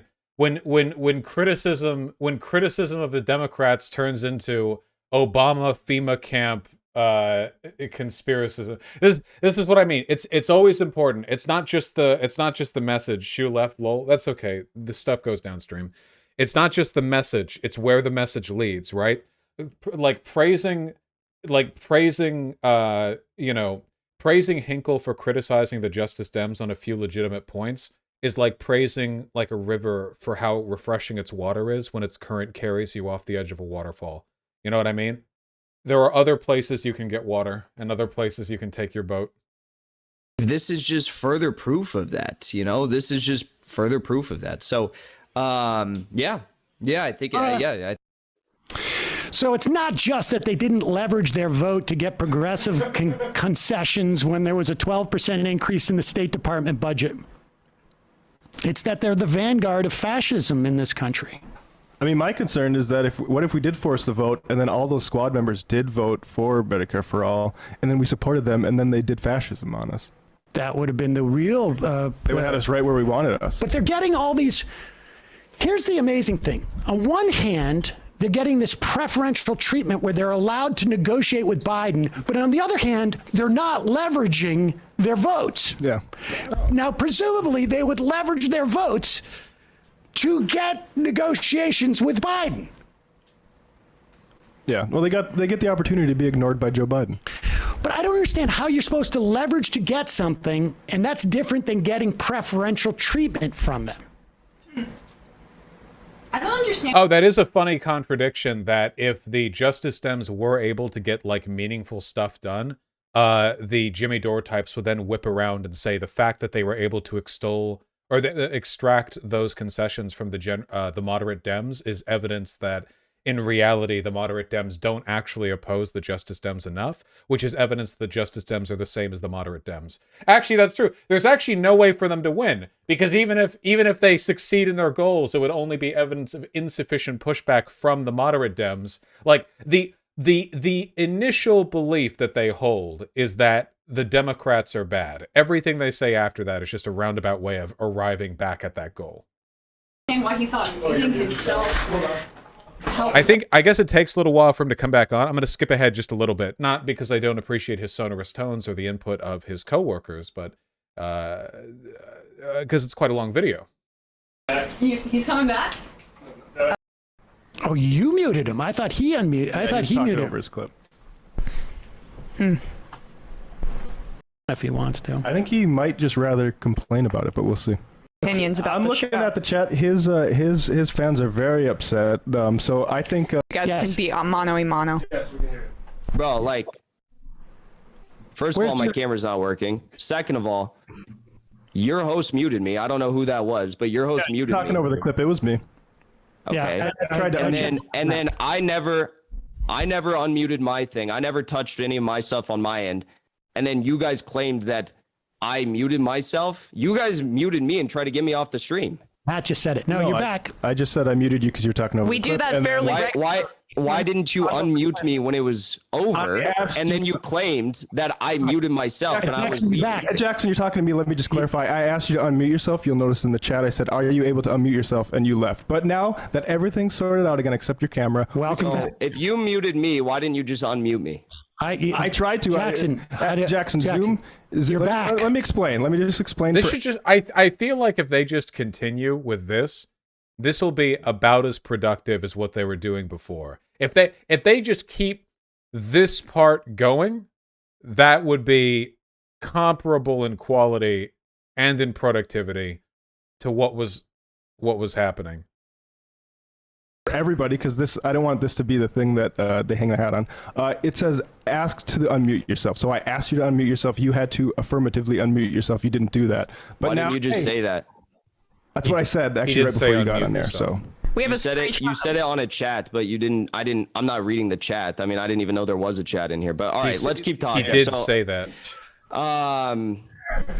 So my question, Sam, was if you understand the idea behind forcing a vote on these sorts of policies, and the squad ran on a set agenda saying they were going to fight for that agenda, And then every time they have the opportunity to force a vote on any number of these bills, they choose not to. And they have no material gains, no material concessions that they can show for these potentially hypothetical secret concessions that you claim they're getting, potentially. Then why aren't you criticizing them like we all are? Okay, I don't know who we all are in this instance, but Jackson, you started this off by saying that they were getting preferential treatment by the Democrats, and one of those was their ability to go in and negotiate with Biden.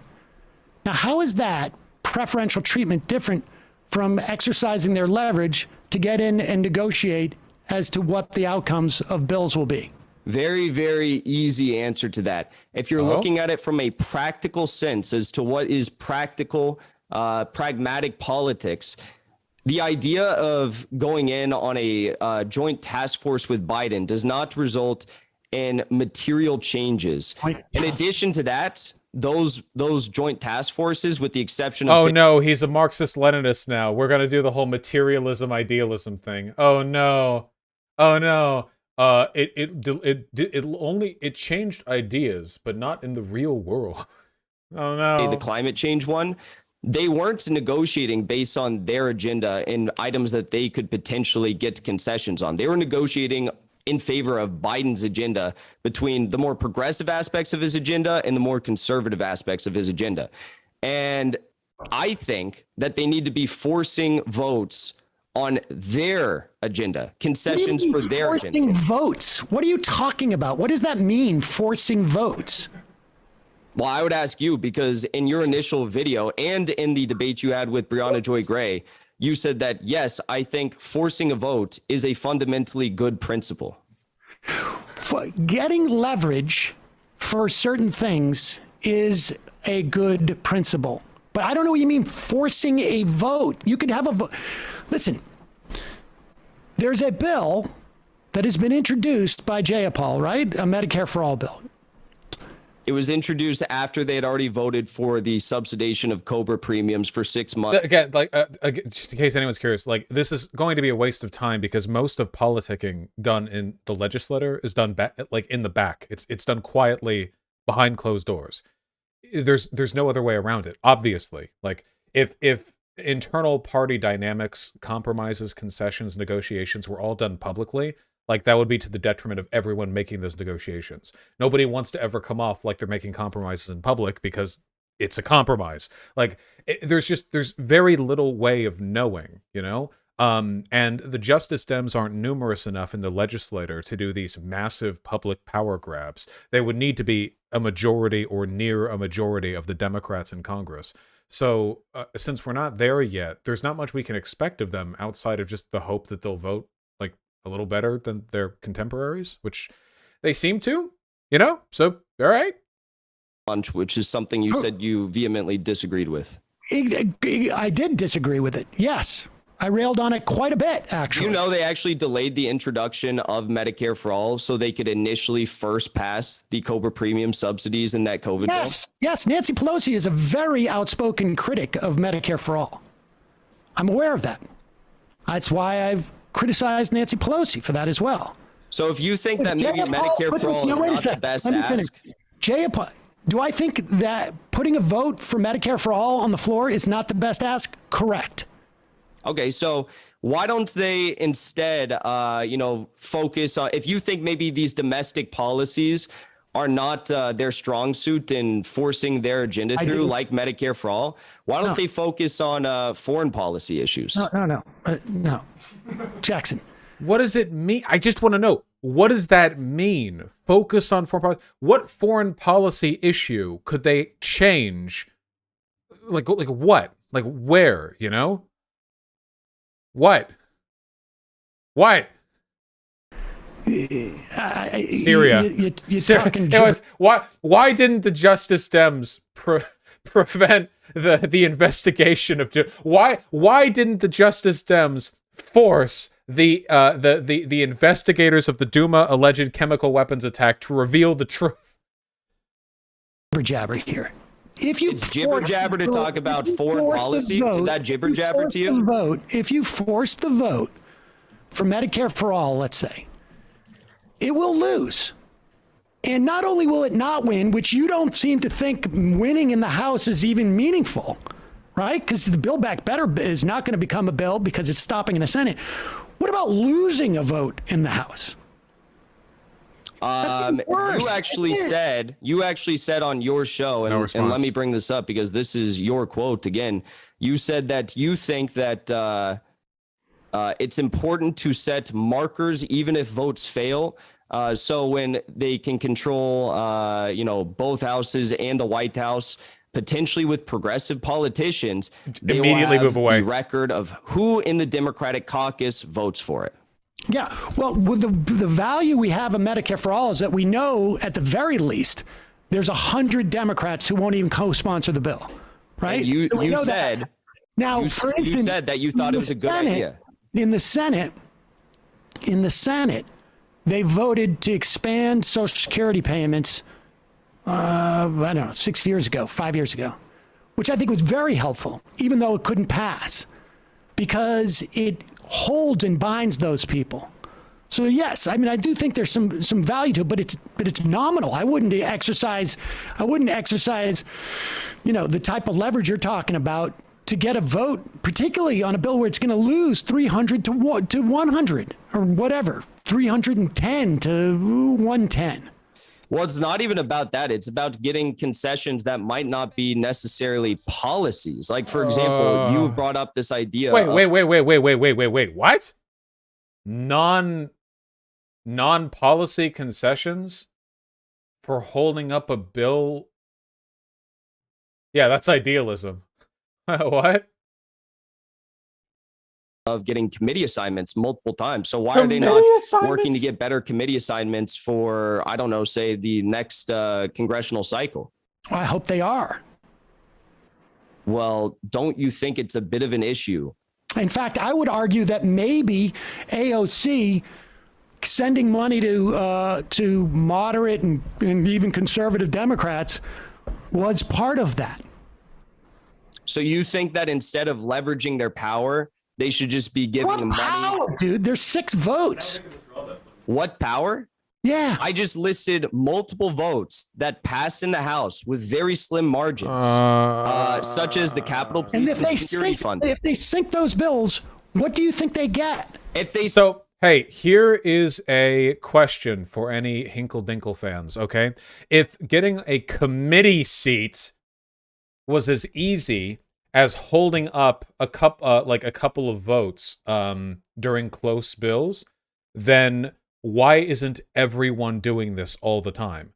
Like, everyone wants to be on a committee seat, right? Like, people fight over these seats. There's a lot of political dialogue over who gets to be a part of them. It's a big deal when people are forced from them. If getting on a committee seat or getting up like a policy amendment or whatever was as easy as just holding up a couple of votes along that key line, wouldn't this be happening all the time? It almost never happens. It's very, very infrequent that it happens. Maybe their estimation of this political process isn't accurate.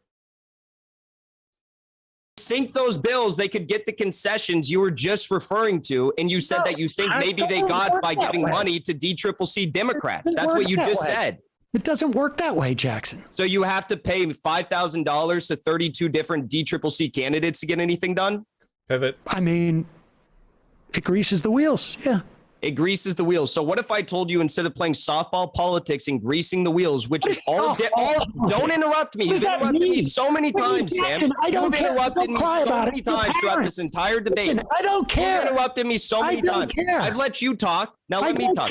What if I told you instead of greasing things that don't mean anything? Softball politics. What does that mean? What does softball politics mean? Okay, let me be specific. Softball politics is giving $160,000 to DCCC Democrats when she said she was not going to do it.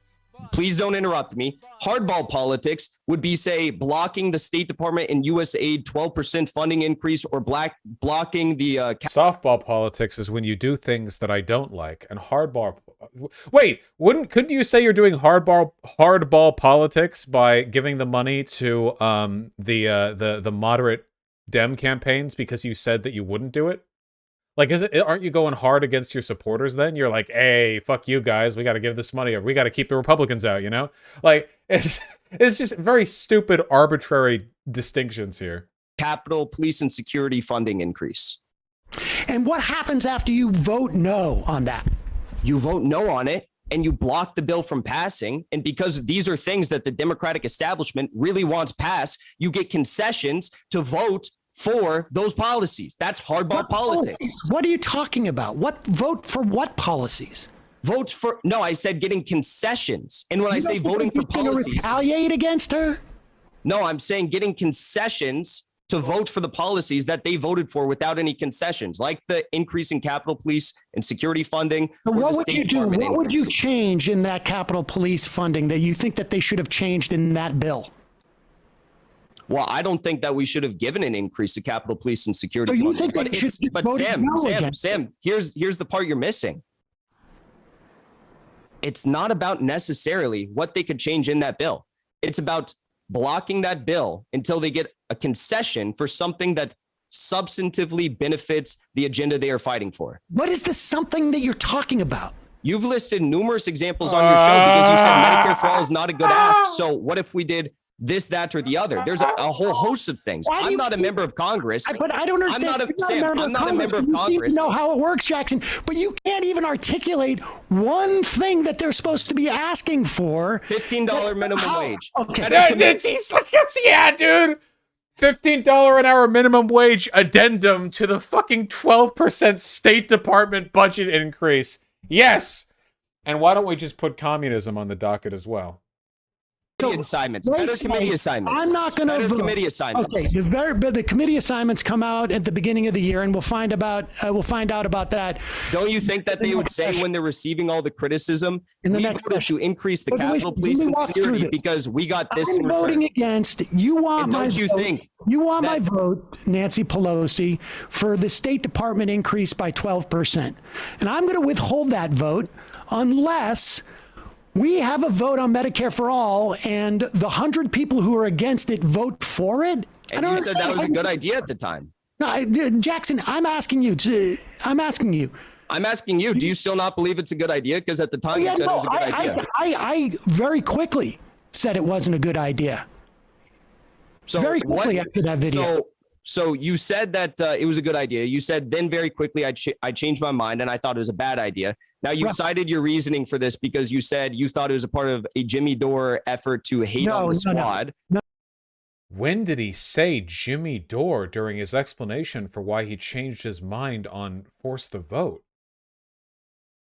He said he changed his mind because speaking with experts on the Medicare for all policy led him to believe that it would be a miserable failure of a vote in the House.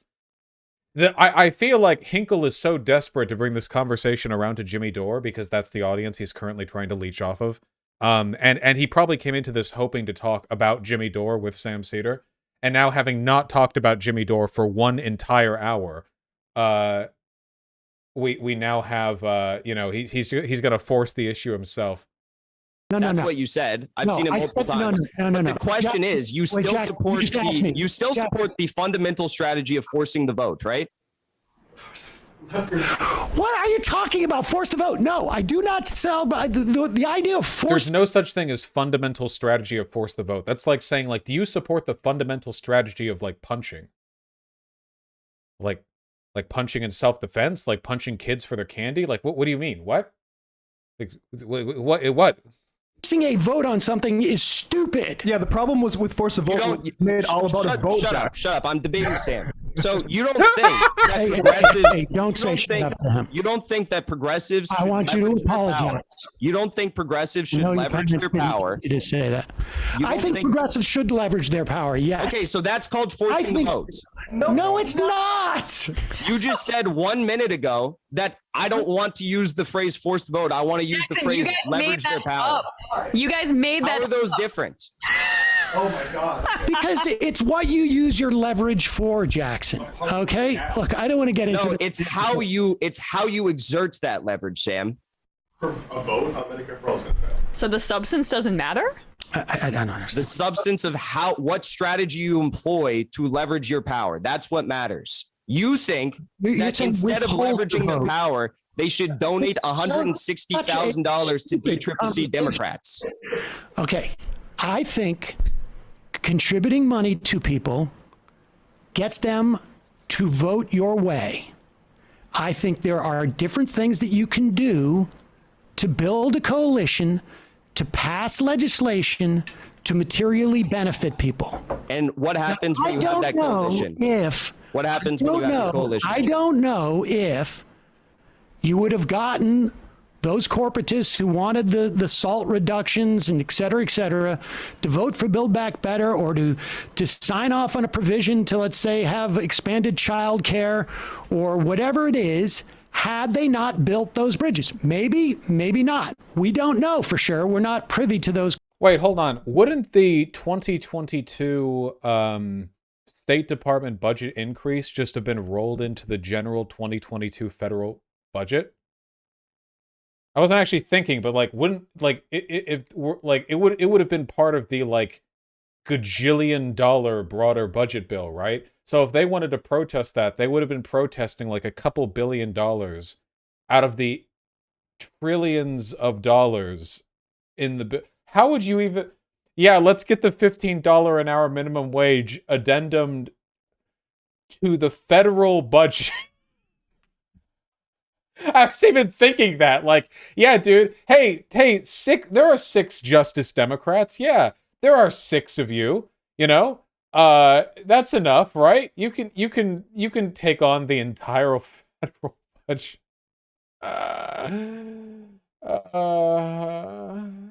They can specifically allocate omnibus bills if they want to with a separate vote. Yeah, but like, what's the end game? Like, if they don't vote there, like, what happens, right? Like, the budget's going through, you know? Conversations.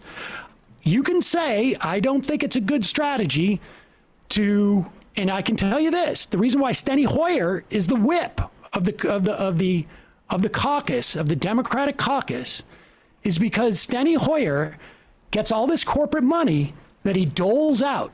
He doesn't have to do much fundraising for himself. We're not talking about around the country. What goes around the country, and he builds support for things by donating money to different congressional candidates. And so is there value for the number one fundraiser, who happens to be a progressive, to wield that same type of power? My answer is yes, definitively.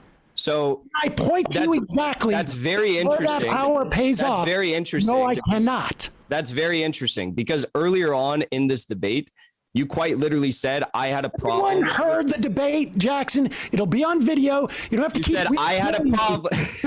You don't want to talk about this. You said I had a problem with AOC donating $160,000 to DCCC Democrats when she said that she wasn't going to. So my question is, I think he said, I can see why people would have a problem with that. I don't know if he said he specifically had a problem with that. Said a moment ago. I had that problem, Jackson. You just said a moment ago. You just said a moment ago that the squad. Whatever. You just said a moment ago that people can look at the video, Jackson. Okay, I would love to. You just said a moment ago that there is the potential for factions to form in Congress, and those factions can leverage their power. Did you not? I don't know if I said that, but I agree with that statement. Okay, so if you think that that is possible, and if the explicit goal of the Justice Democrats was to do just that, and if the reality of this session of Congress is they could have blocked certain votes that were, in my opinion, bad, maybe in your opinion, I don't know what you think about those votes, but they could have blocked those votes to get concessions in return. They haven't done that. Don't you think that that is a failure of their strategy? In general, no. I think that if they got no, because you're not giving me a specific instance, and I don't. There are votes that they may be for or against. I don't know. So Sam, I actually respect you more. I actually respect you more after this debate than I initially did coming into the debate, because you said on multiple occasions, like when I brought up the sanctions. He's tearing up. when I brought up the sanctions, when I brought up other issues that I had, disagreements with them on, with the exception of the State Department and Capitol Police funding, you actually said that those were bad things, that you disagreed with what they did. And in some cases, but not all, you criticized them. But what you still fail to recognize is that the explicit strategy that the Justice Democrats ran on, which was to create those factions and essentially be a thorn in the side of the Democratic establishment, kind of in a way You know in what? which the Justice Democrats Tea said Party. explicitly that our How job many is times to are you be going to a interrupt me?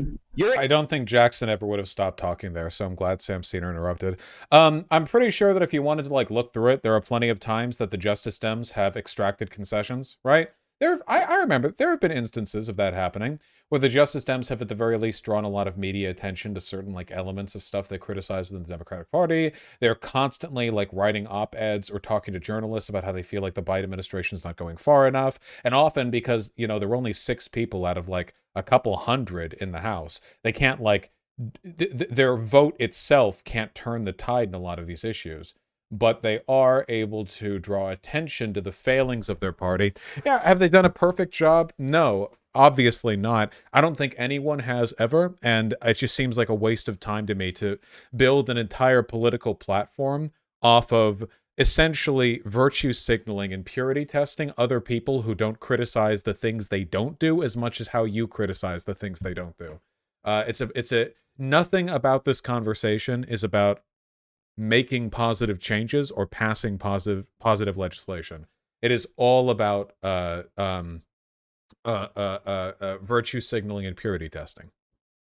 You're interrupting me as many times as you said Jimmy Dore during the Brianna Joy Gray debate. I wasn't done. So they were to be a thorn in the side of the Dude, he really wants to talk about Jimmy Dore, man. Democratic establishment. You know what? They have not done that. On being a thorn in the side of the Democratic establishment is literally for children. Or the People's Party. Go win some races. Like I don't like I want material benefits for people. And if that means that they stroke the Democratic establishment or they are thorn in it, I don't care about that. That's for children. That's It's not for children. It's not for children. Care about it's not for children. Defining her political action by being against something instead of for something is totally valid. Establishment, Sam. mommy, daddy, this. Who cares? By not being a thorn in the side of the establishment, It's not by for not being children. a thorn in the side of the establishment, they actually hurt themselves. Because by donating, yes, they did. By donating to the DCCC candidates who were going to be challenged by progressive primary candidates, they have essentially ruled out the odds of those progressive primary candidates challenging the DCCC candidates in this next election cycle. Candidates. What? Which progressive candidates were running against those? Ava Patsova is the one that comes to mind. Arizona's first district. She was going to run against one of these DCCC candidates. Who was the candidate that AOC gave to that Ava Petrova was going to run against? It's not What's for that? babies. Sorry, I didn't hear it's you. for men. Who's the candidate that AOC gave money to that Ava Petrova was going to run against? And what was Petrova's chance of winning? The candidate that she gave money to was whoever represents the first district. It's Tom O'Halloran. He's a corporate Democrat. Ava Patsova she ran against him in I believe she ran against him in 2020. Yeah, quickly go. And then she was going to run against him again. She did very well. She didn't even have, I believe, Justice. She didn't even have Justice Democrats backing at that time. But the question is, why is AOC? Oh, wait, AOC gave money to a candidate that Justice Democrats are running against?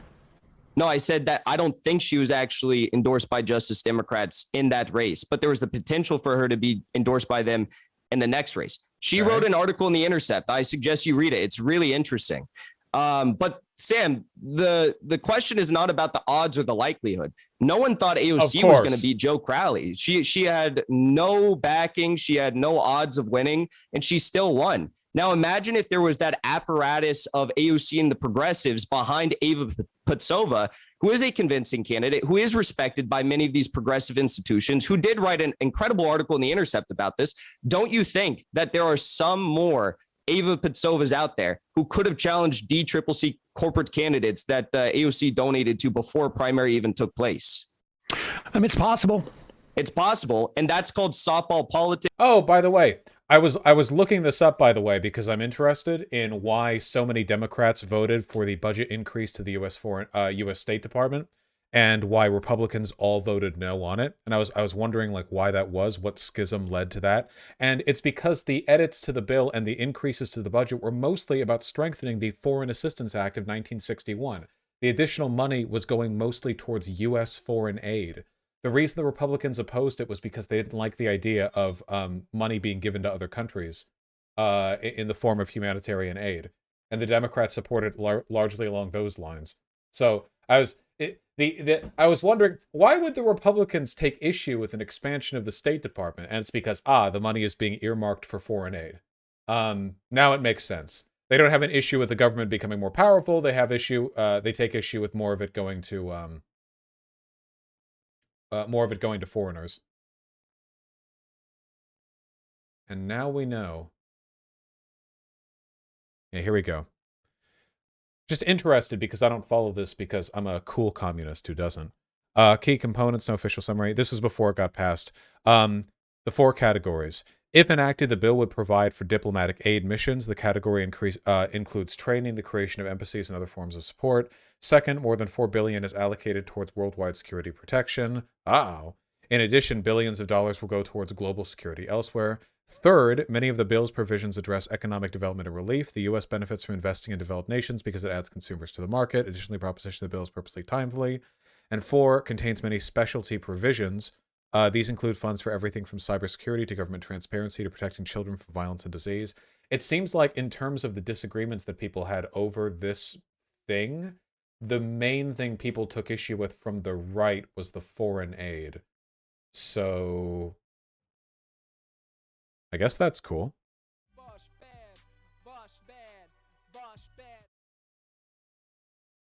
Or greasing the wheels, as you put it.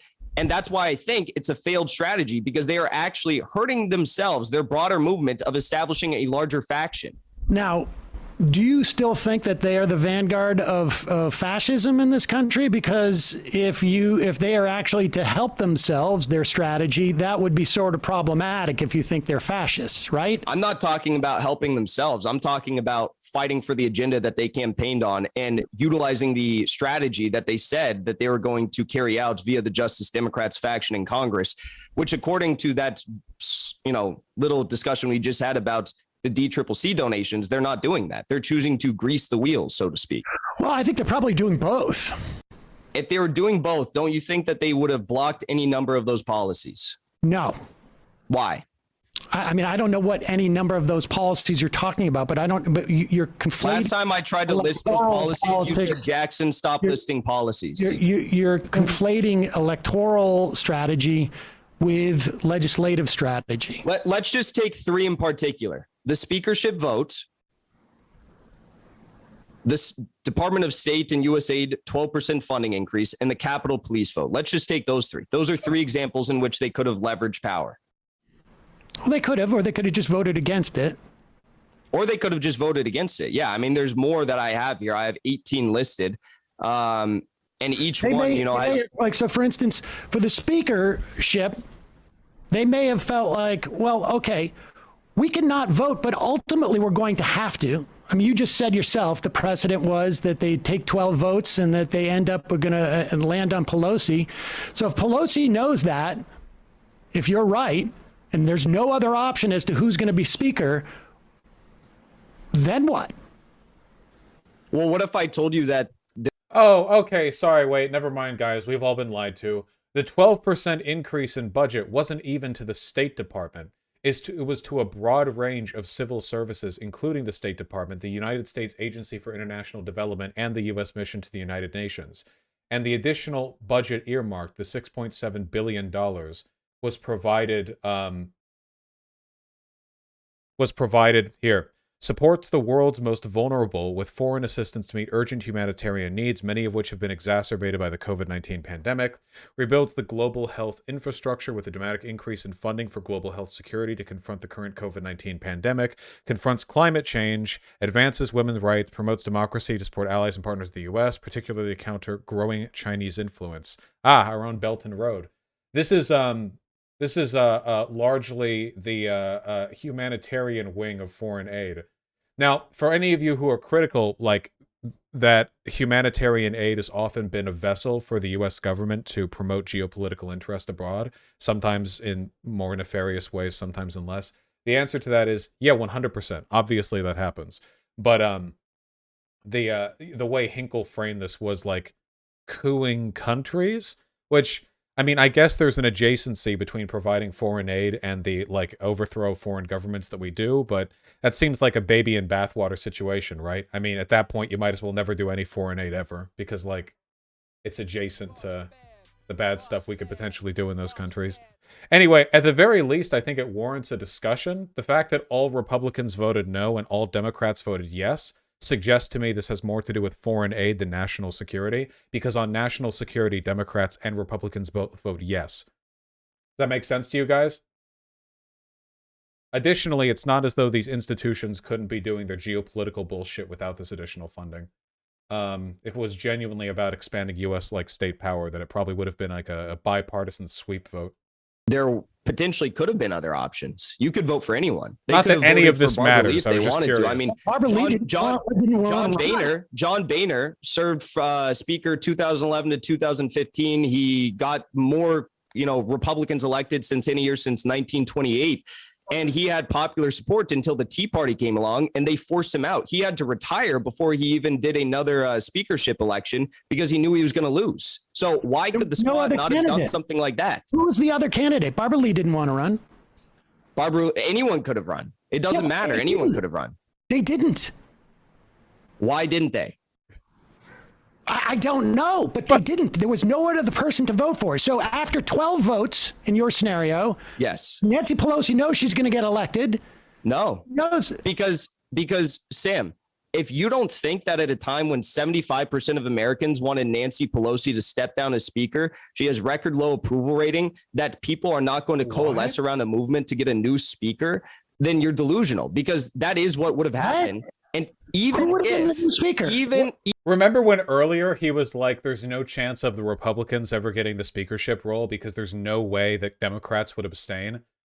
He seriously thinks Force the Vote could have actually gotten somebody other than Nancy Pelosi to be Speaker of the House. Like, the entire Democratic support network is going to move away from Nancy Pelosi and is going to support another person. Like, because they're being held up by like a couple of votes? Even if, Sam, this was the idea behind Force the Vote, even if it eventually, after 13, 15, 18 rounds, ended up with Nancy Pelosi as Speaker of the House, they still would have been able to get concessions because of the spectacle they would have drawn by delaying and already unpopular politicians, rise to the speakership position. So there was a movement afoot in the country, presumably by Democrats. I wish I was this blissfully ignorant when it came to politics. Dude, how simple would life be, man? This would be amazing. I wish everything would be so much easier, If you held up the vote, then the people would see that Pelosi sucks and they'd like get a better person than Pelosi, To get a different Speaker of the House other than Nancy Pelosi, that's what you're telling me. And the spectacle I'm saying that you inspire change. The spectacle created would have magically gotten them the ability to get whatever they want. Like the spectacle almost of forcing the Republicans to filibuster a Voting Rights Act. I'm talking about the spectacle of Representative Jeanette Rankin starting a House floor vote on women's suffrage in 1918. And because of the mass public appeal that was drawn after the introduction of that vote in the House floor debate, it started. Within 1 year, we achieved women's suffrage in this country. If you have to go back a century to find a somewhat comparable if you have to go back to the early 20th century to find a somewhat comparable, and I don't care to look into this because he's wrong about everything. So it seems like going to a lot of effort to debunk a fucking magic 8-ball. But if I looked into this, they're probably completely dissimilar. That would just be my feeling, That's what I'm talking about. I see. It would have been like women's suffrage to get what? It's the strategy. It's not the fact that you have a major. It was just a coincidence that it was about women getting the right to vote. It had nothing to do with the success of that. Did I just not list John Boehner and the Tea Party as an example? I don't only cherry pick my examples. I mean, I just listed the Republican Party as a beautiful example of how the strategy could be employed. How there was somebody to run against Boehner. Sam, the idea is you delay and you potentially find someone to run against Nancy Pelosi. It doesn't matter if there's someone who wants to run. Sam, they can vote for anyone. that they're going to Do you vote. understand how a speakership vote works? Yeah, I understand how the speakership vote, but you just told me realize there's no that they chance could of vote any- for anyone, right? Yeah, but So you realize that there were Democrats who voted for other Democrats who weren't actively pursuing the speakership? are you telling me that there was another candidate? Who was that candidate that was going to win? Do you understand that there were Democrats who voted for? With this? So Do you understand that there were Democrats who voted for other Democrats? Nancy Pelosi gets the speakership. Sam, But she knows she's going to get the speakership, but that's still going to force a vote because it happened with suffragette, with women's right to vote. so why did some if you have to have a declared speakership, campaign, Jackson, why did some Democrats vote for other? Why did some Democrats? Why did some Democrats vote for other Democrats who weren't actively pursuing the speakership? If that's the case, They can.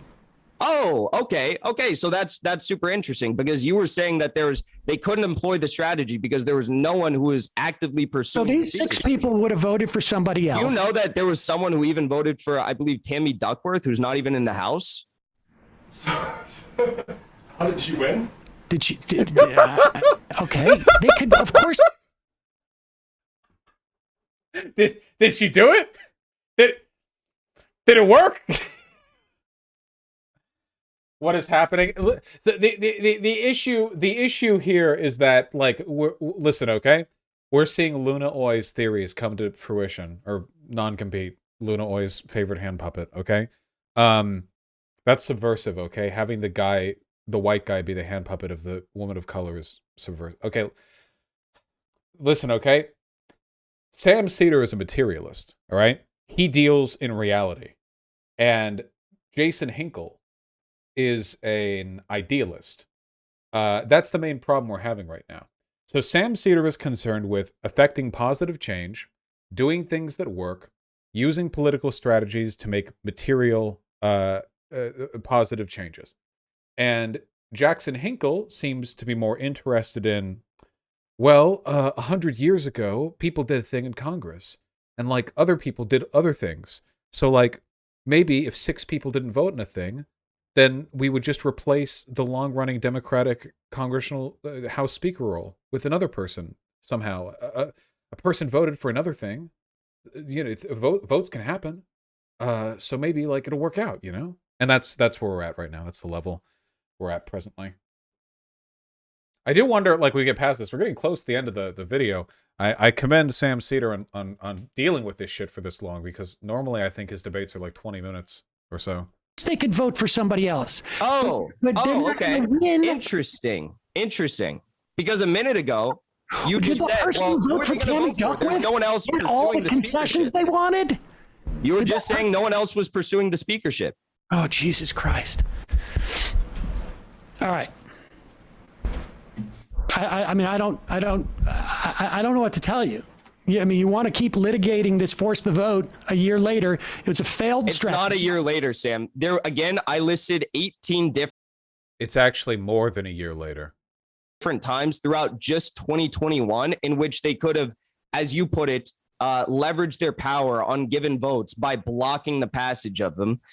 That's force the vote in a nutshell. And you're saying that force the vote was just during the speakership vote.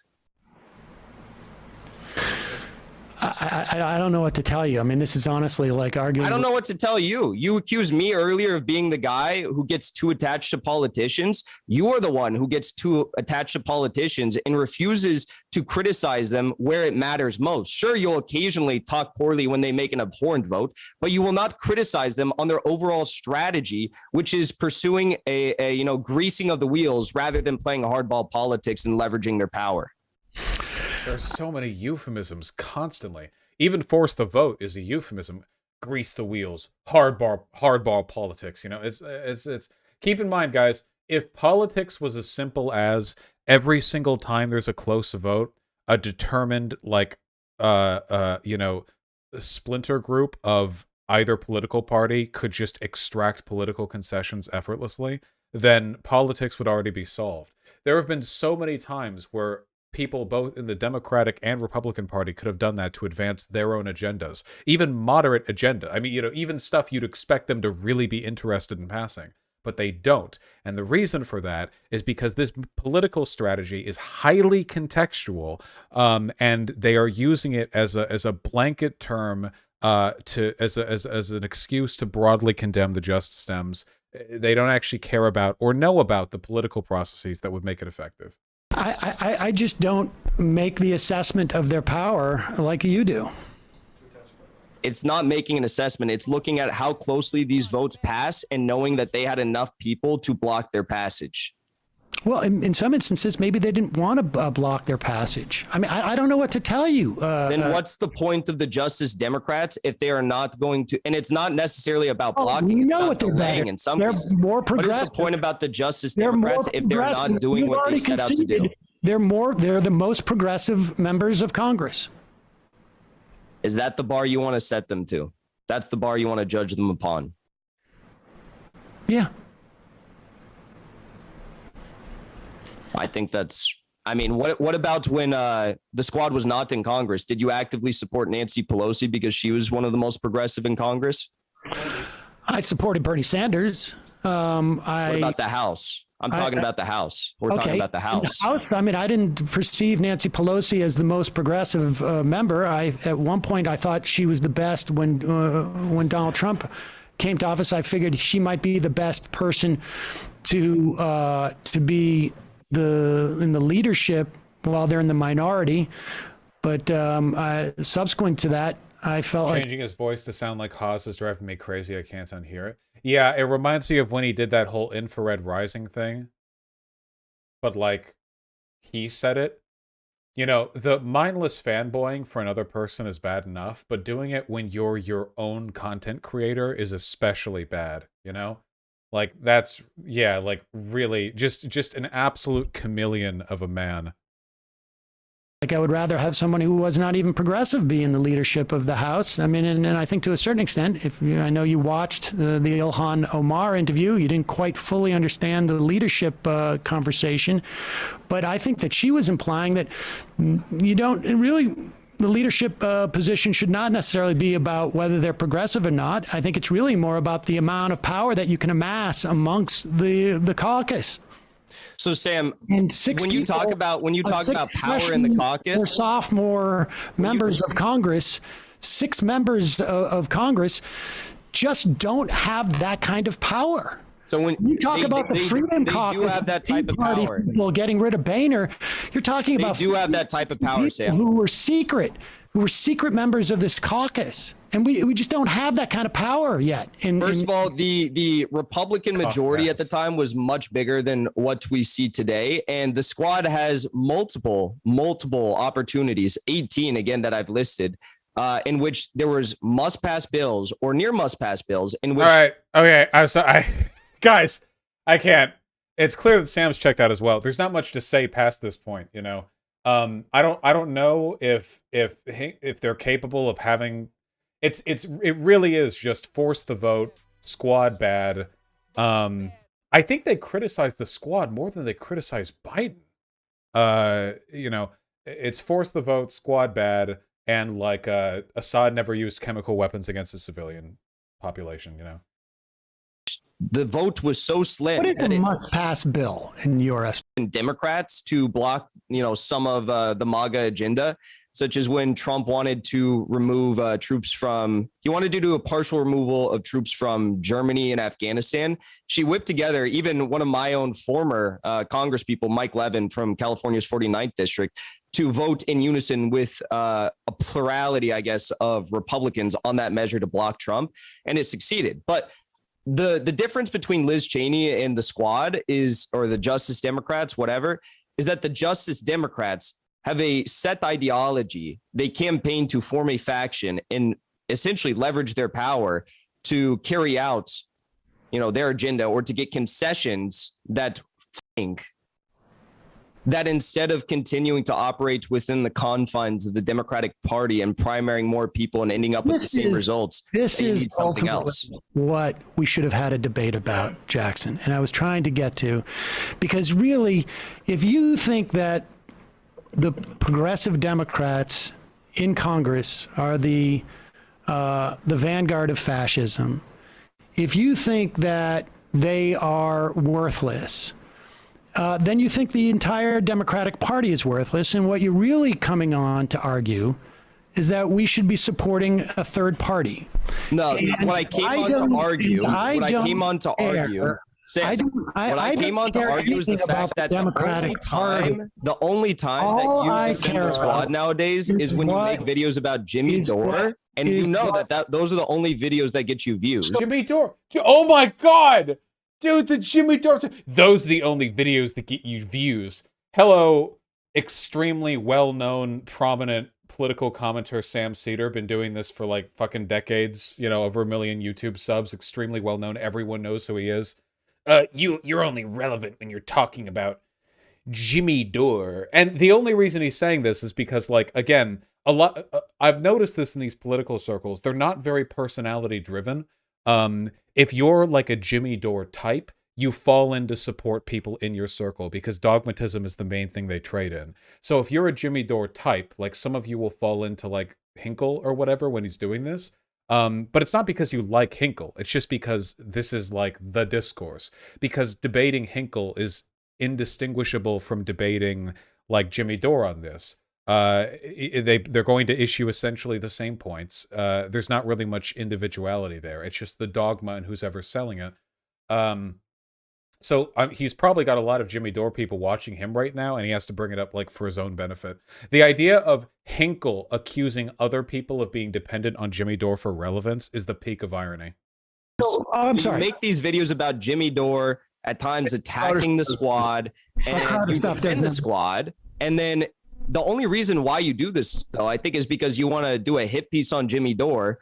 And even though your channel has over 1 million subscribers, your only videos that get views are ones about Jimmy Dore and when you defend the squad and so on and so forth. Okay. You seem very invested in YouTube, dude. In other words, you wanted to come on and debate about. Sam holds a major stake in left YouTube, as do the Young Turks. That's why I am invested. Well, I don't get views. I mean, so I don't know why you say I have a stake. You get a lot of views. I just said, though, you get a lot of views on the videos in which you go after Jimmy Dore for criticizing the squad.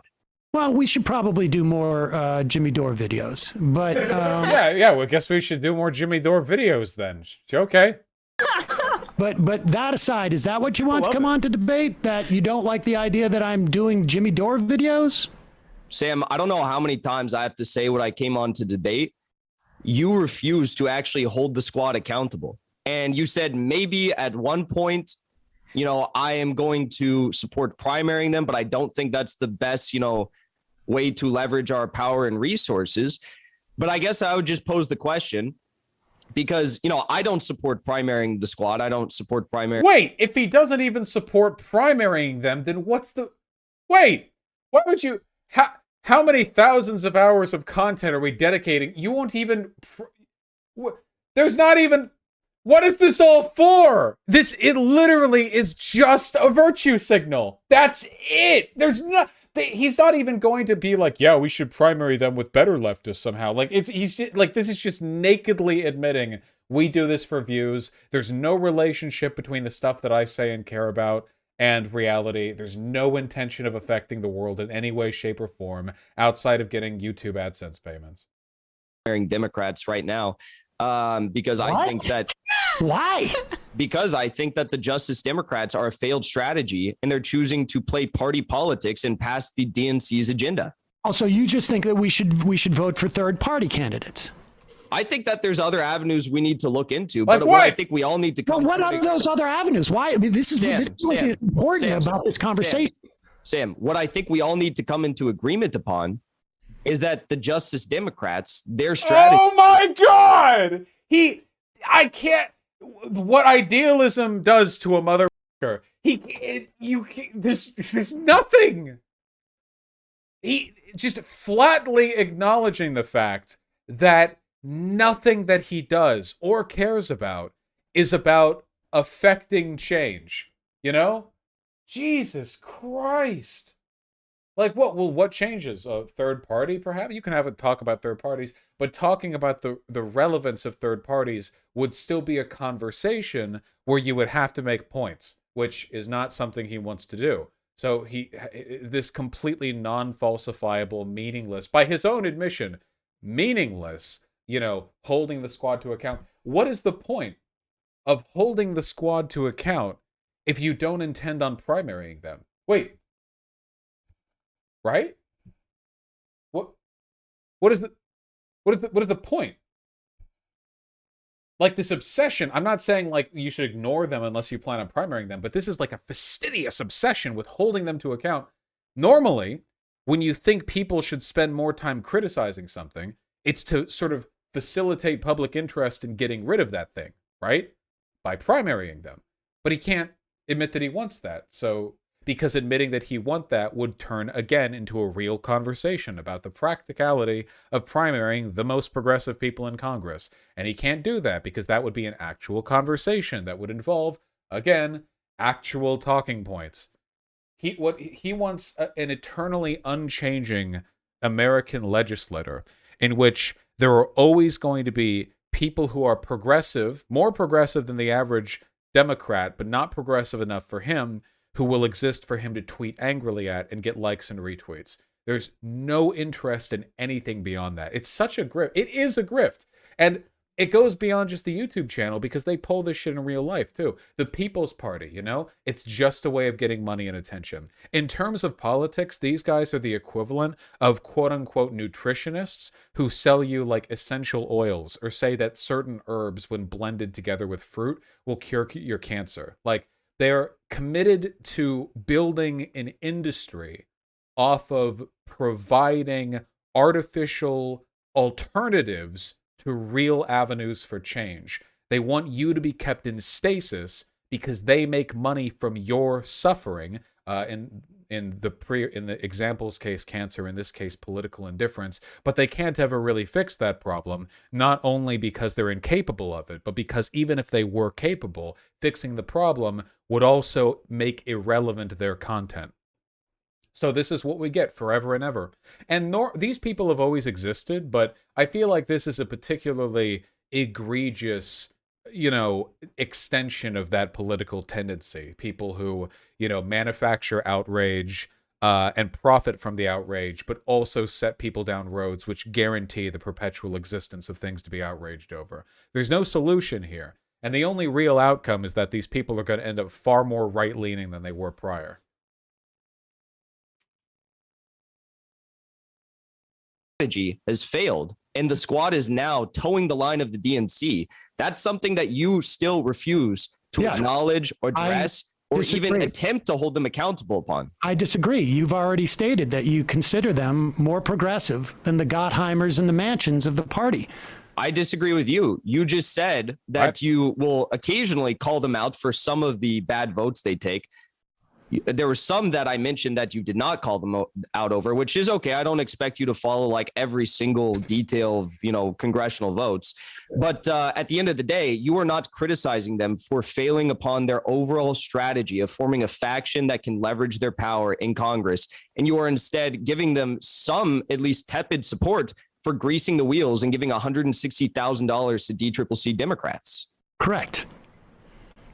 So that's why I guess you and I just disagree. Yeah. Let's talk about the People's Party. Would you support AOC giving more money to DCCC Democrats? Yes.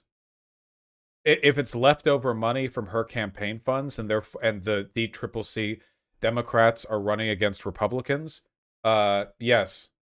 Even though she said she wasn't going to do that? If she made an assessment that there was a strategic value for it, I would be okay with it. Even if there's more opportunities to leverage their power on must-pass or near must-pass bills? Wait.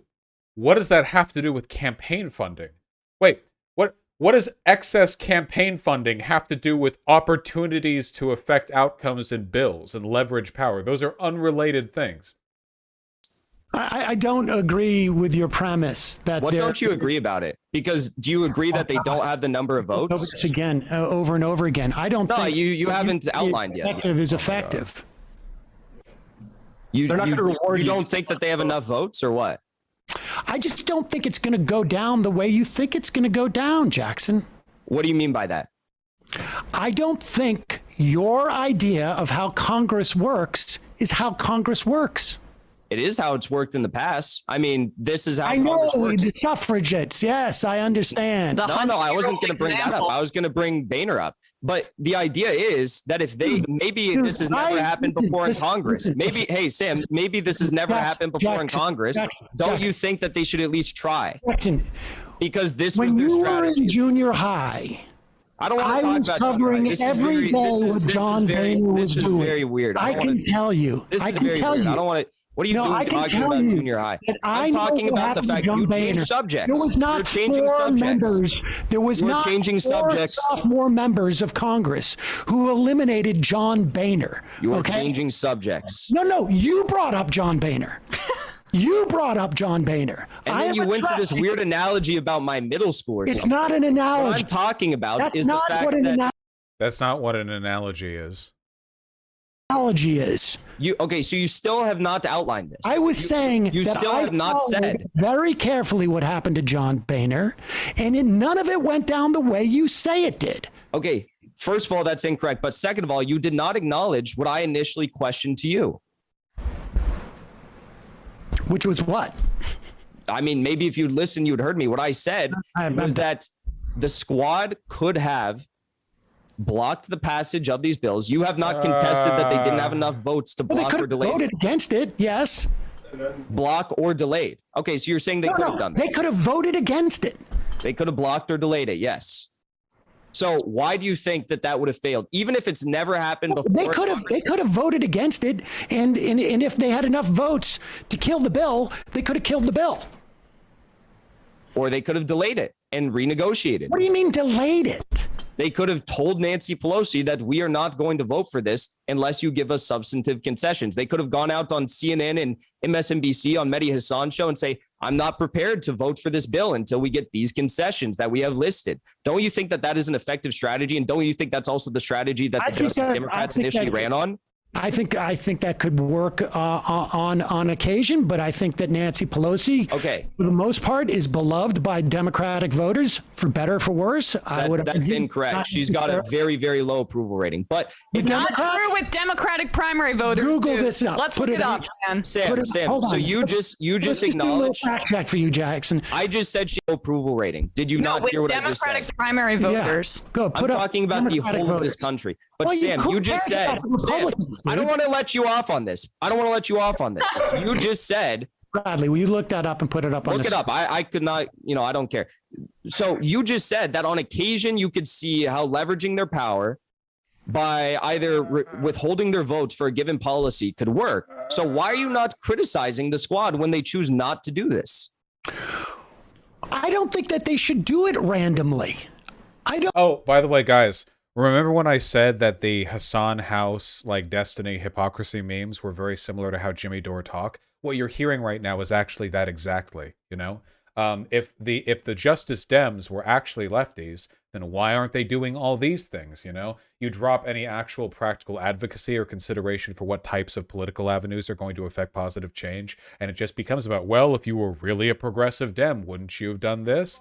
It's the obsession with purity testing. It's very detrimental, and this tends to happen in left-leaning movements. Right-leaning movements tend to drop this, Like, Trump is like a child rapist, Epstein friend, clearly not religious, like, opposed to every single moral thing the right claims to be for, and they'll just, like, ignore it, Like, all these people who are saying that, like, Obama was the Antichrist will then, like, whip around and not give a fuck about Trump, They drop that shit. But when you have the left, like, the left is very vulnerable to that gatekeeping, that purity testing. I didn't say randomly. I just said they could do it. And you just said that. Jackson, there was a $3.5 trillion bill that was passed in the House that included some of the key priorities that these lawmakers wanted. And you're suggesting they're not leveraging their vote because it didn't pass in the Senate. No, I'm saying because they are voting for bills that did pass in the House and in the Senate and were signed into law, and they are not withholding their support for those bills, like Capitol Police funding, like State Department funding, like the House speakership. What is the value of them voting against Capitol Police funding relative You just said it. to getting You just said it. pre-K for people? You just said it.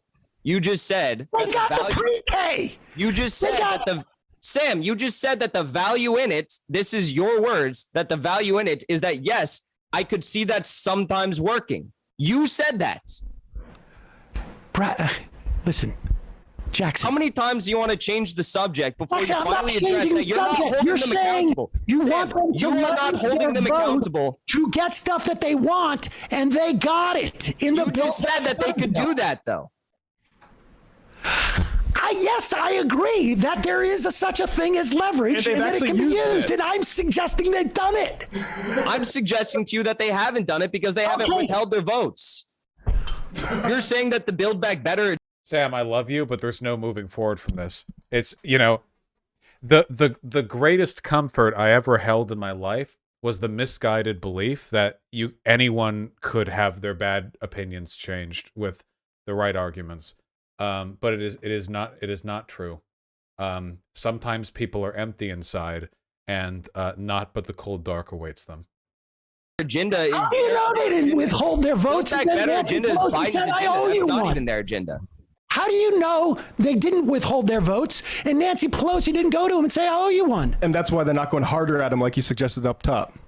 Yeah, that's true. They were like, yeah, I'm going to vote no. And Nancy was like, okay, listen, if you vote yes on this, I promise to let you build communism in 2024. That's going to be my default answer to all these questions from now on. How do you know that they didn't agree to that? I don't think that they're doing that, because if they were doing that, if they were going to be withholding their support, they would do what Cori Bush and Jamal Bowman did before the speakership vote. Do you remember what they did? They went out on, was it Dana Bash's show or something like that? They went out on some corporate news show and they said that we are not going to guarantee a vote for Nancy Pelosi. Why are you putting an accent on there? Oh, because it's Bowman. All right. I'm putting an accent on there? No, he doesn't know. He's doing Haas's voice. He's putting on Infrared's voice because this guy, again, is a human chameleon. What the hell is this? We are not going to be voting for Nancy Pelosi guaranteed unless we get substantive things in return. And they listed two things, I think. I think they listed reparations and they listed one other policy. At the end of the day, they did not coalesce and try to make these things happen. But that is what you need to do if you have big asks or you have, concessions that you want. You need to be willing to make a public cry to the people to support you in your effort. You've also acknowledged that AOC has some of the most power in Congress. She's got the most fundraising. She's got the most Instagram, Twitter followers. She got the most Twitter followers. Okay. So she should use that to her leverage when she makes these public. Now we're at the crux of Hinkelsonian thought. Twitter followers, Twitter leverage. Cries for support when she is going to be withholding her support for these bills. Okay. What do you mean, okay? What is this okay? You have one of the largest news shows on YouTube for leftist politics, and you refuse to criticize them. You just say, okay, you say, I don't care. What is this? You admitted we criticized. Do you not have any values that you stand upon? No. I don't.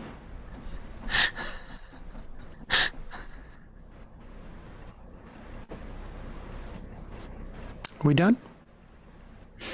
Let's be done.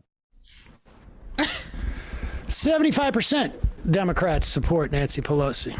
Yeah, I don't know where he got that stat that like nobody supported Pelosi. I thought she was relatively popular, unfortunately. That'll have a lot of value in a primary. I'm not terribly happy about that. Maybe we can hear more about the People's Party next. But to be fair, that was 2 days ago, so that could have changed. That's pretty much a straight Maybe line. once they hear about force the vote, it'll dip. I mean, I think to a certain extent, like there is. Did I say that she has? I thought you hung up. In the Democratic Party. Did I say that? I don't know. Are you putting words in my mouth? Honestly, I stopped listening to you some time ago, to be honest with you. But I appreciate Maybe, hey, Sam, last words here. Sure. Maybe listening to the people who used to be your viewers and used to be your fans like me should be something that you do. They really do sound like woke scolds, don't they? Oh my god. It's like right off the line. It's right in the manual. In the future. Thank you for having me on the show. I appreciate the conversation. You're still Jaded a viewer, lover. Jackson. I'm as far as I sure can this. tell. What's You're that? still- not only are you still a viewer, but you actually show He was disingenuously referring to her favorability with the general public, which doesn't matter in party politics. Oh yeah. Okay, the general public, maybe. Yeah, we're talking about Democrats here. it to the people who watch your show. So I I'm appreciate. not a fan of you anymore, though. That's the difference. Oh, Jesus, I'm my sorry heart. about that. His heart's broken. That's just from what, a week? Thank you, though. I appreciate you coming on, Jackson. I'm sorry. All right. I'm I'll see you guys. Accountable. Yeah. You never responded to the fascism thing. I wonder Never, why. ever- Or the fact that he thought that there's no the leadership vote. Yeah, that's true. Well, I think we learned something. I'm gonna turn Force my the vote equals leverage. When was it fan of mine? Back Matt, when he was, why are you muting me? I need to turn my camera back on. All right. What have we learned from this? Absolutely nothing. If you pretend that you learned anything from this, you're lying to yourself, okay? Self-deception is a crime, all right? Absolutely nothing. All of us are stupider. None of you learned anything, okay? We're worse people now. Not one of you escaped this process, okay? None of you are better now than you were, God, 2.5 hours ago? I don't know.